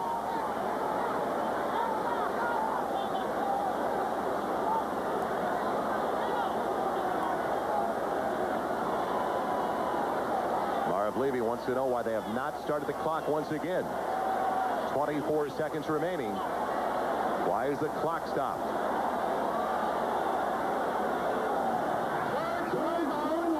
Tampa Bay, 3rd and last. That's why it stopped, Marv. The Buccaneers do use their final timeout. We'll be back for the final 24 seconds. Left, the defensive coordinator, and Marv Levy, the head coach, to your right. How many people do you bring? You know they've got to throw the ball because Tampa Bay is out of timeouts. Now, how many people do you send? Cornelius Bennett? You'd have to think he's coming after the quarterback. Well, Cornelius has been playing a lot at left end in their nickel and dime packages, rushing the passer, but they haven't put a whole lot of pressure on him. Look for Corey to bring 6. I think that he's going to say, hey, we're going to live and die. And you got to think, Buffalo, last time they were in the stadium, it was about the same place when they were fighting the Giants. 3 wideouts, Dossie, Hill, and Carrier on 1st and 10 from the 23. Bennett from the outside. Chandler steps up. His man fell down. It looked like a trap from here. Are they calling it a complete pass or not? Yes, they are. Unbelievable. That'll be reviewed at the 8-yard line. Well, you saw Corey brought 4. Clock continues to run. One final play, and he throws it down with 2 seconds left. A barn burner. Gee. I am truly surprised, though, that they didn't stop the clock to find out whether or not that was a completion. Well, if the officials have to look at it, they've got to put time back on the clock, because you'll see Richard Williamson pleading his case. No, they've had a play, so they can't review it any longer. Okay, so. But we can review it. Chandler back. Bennett coming on the outside, just gets driven by. Chandler steps up, throws the ball. Now, did he catch it? Ooh, quite a scoop. Quite a scoop by the wide receiver. It's down to the 8th, final play. 2 seconds to go. Chandler with time. Into the end zone, underthrows his man.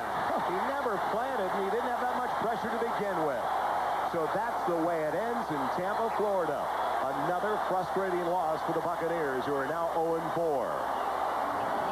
And they have lost their first 4 games by a total of 13 points. We'll be right back to wrap things up from Tampa Stadium. The final score, the Bills beating the Bucs 17-10 for the Buccaneers. Well, Chandler came in, did an awful lot of good things today. Here, he just never really plants and throws the ball. That's a sad ending to a pretty good song. So the second half, a very positive one, except for that final throw by Chris Chandler. Give the Buccaneers credit. They went in, they wanted to control the ball, keep the Bills no huddle off the field. When the Bills finally got it back, though, less than 3 minutes to drive the ball, 76 yards for that game-winning score. Well, they had a few miscues on that final drive, but you know, this team needs a little bit of success to build their confidence. They made too many mistakes today to win, but they showed they can still play with some of the great teams in the league. Buffalo Bills now back to the drawing board as far as their ground game is concerned. It looked like they really didn't make that kind of commitment you normally see from the Buffalo Bills on the ground with Thurman Thomas. Well, like you said, Joel, I don't think they were committed to running the ball today. More than anything else, I think they just wanted to come in and try to get a win. They didn't really try to sell anything. They just tried to get out of here alive. So the Buffalo Bills raise their record to 4-0 as the Tampa Bay Buccaneers fall to 0-4. A nail-biter if you're a Buccaneer fan, down to the wire. And don't forget, coming up next on NBC, it's NBC Tonight with the Bills winning by 7. It all starts with the adventures of Mark and Brian, followed by Erie, Indiana. And James Garner stars in Man of the People. And Robert Guillaume stars in Pacific Station, followed by the NBC world premiere movie, Guilty Until Proven Innocent. I'm Joel Myers, along with Dan Hampton. Thank you for joining this afternoon from Tampa, Florida. The Bills win it by 7 over the Bucs. Have a good night, everybody. A promotional fee has been paid to NBC by United Airlines. Come fly the friendly skies. The preceding has been a presentation of NBC Sports, network of the games of the 25th Olympiad.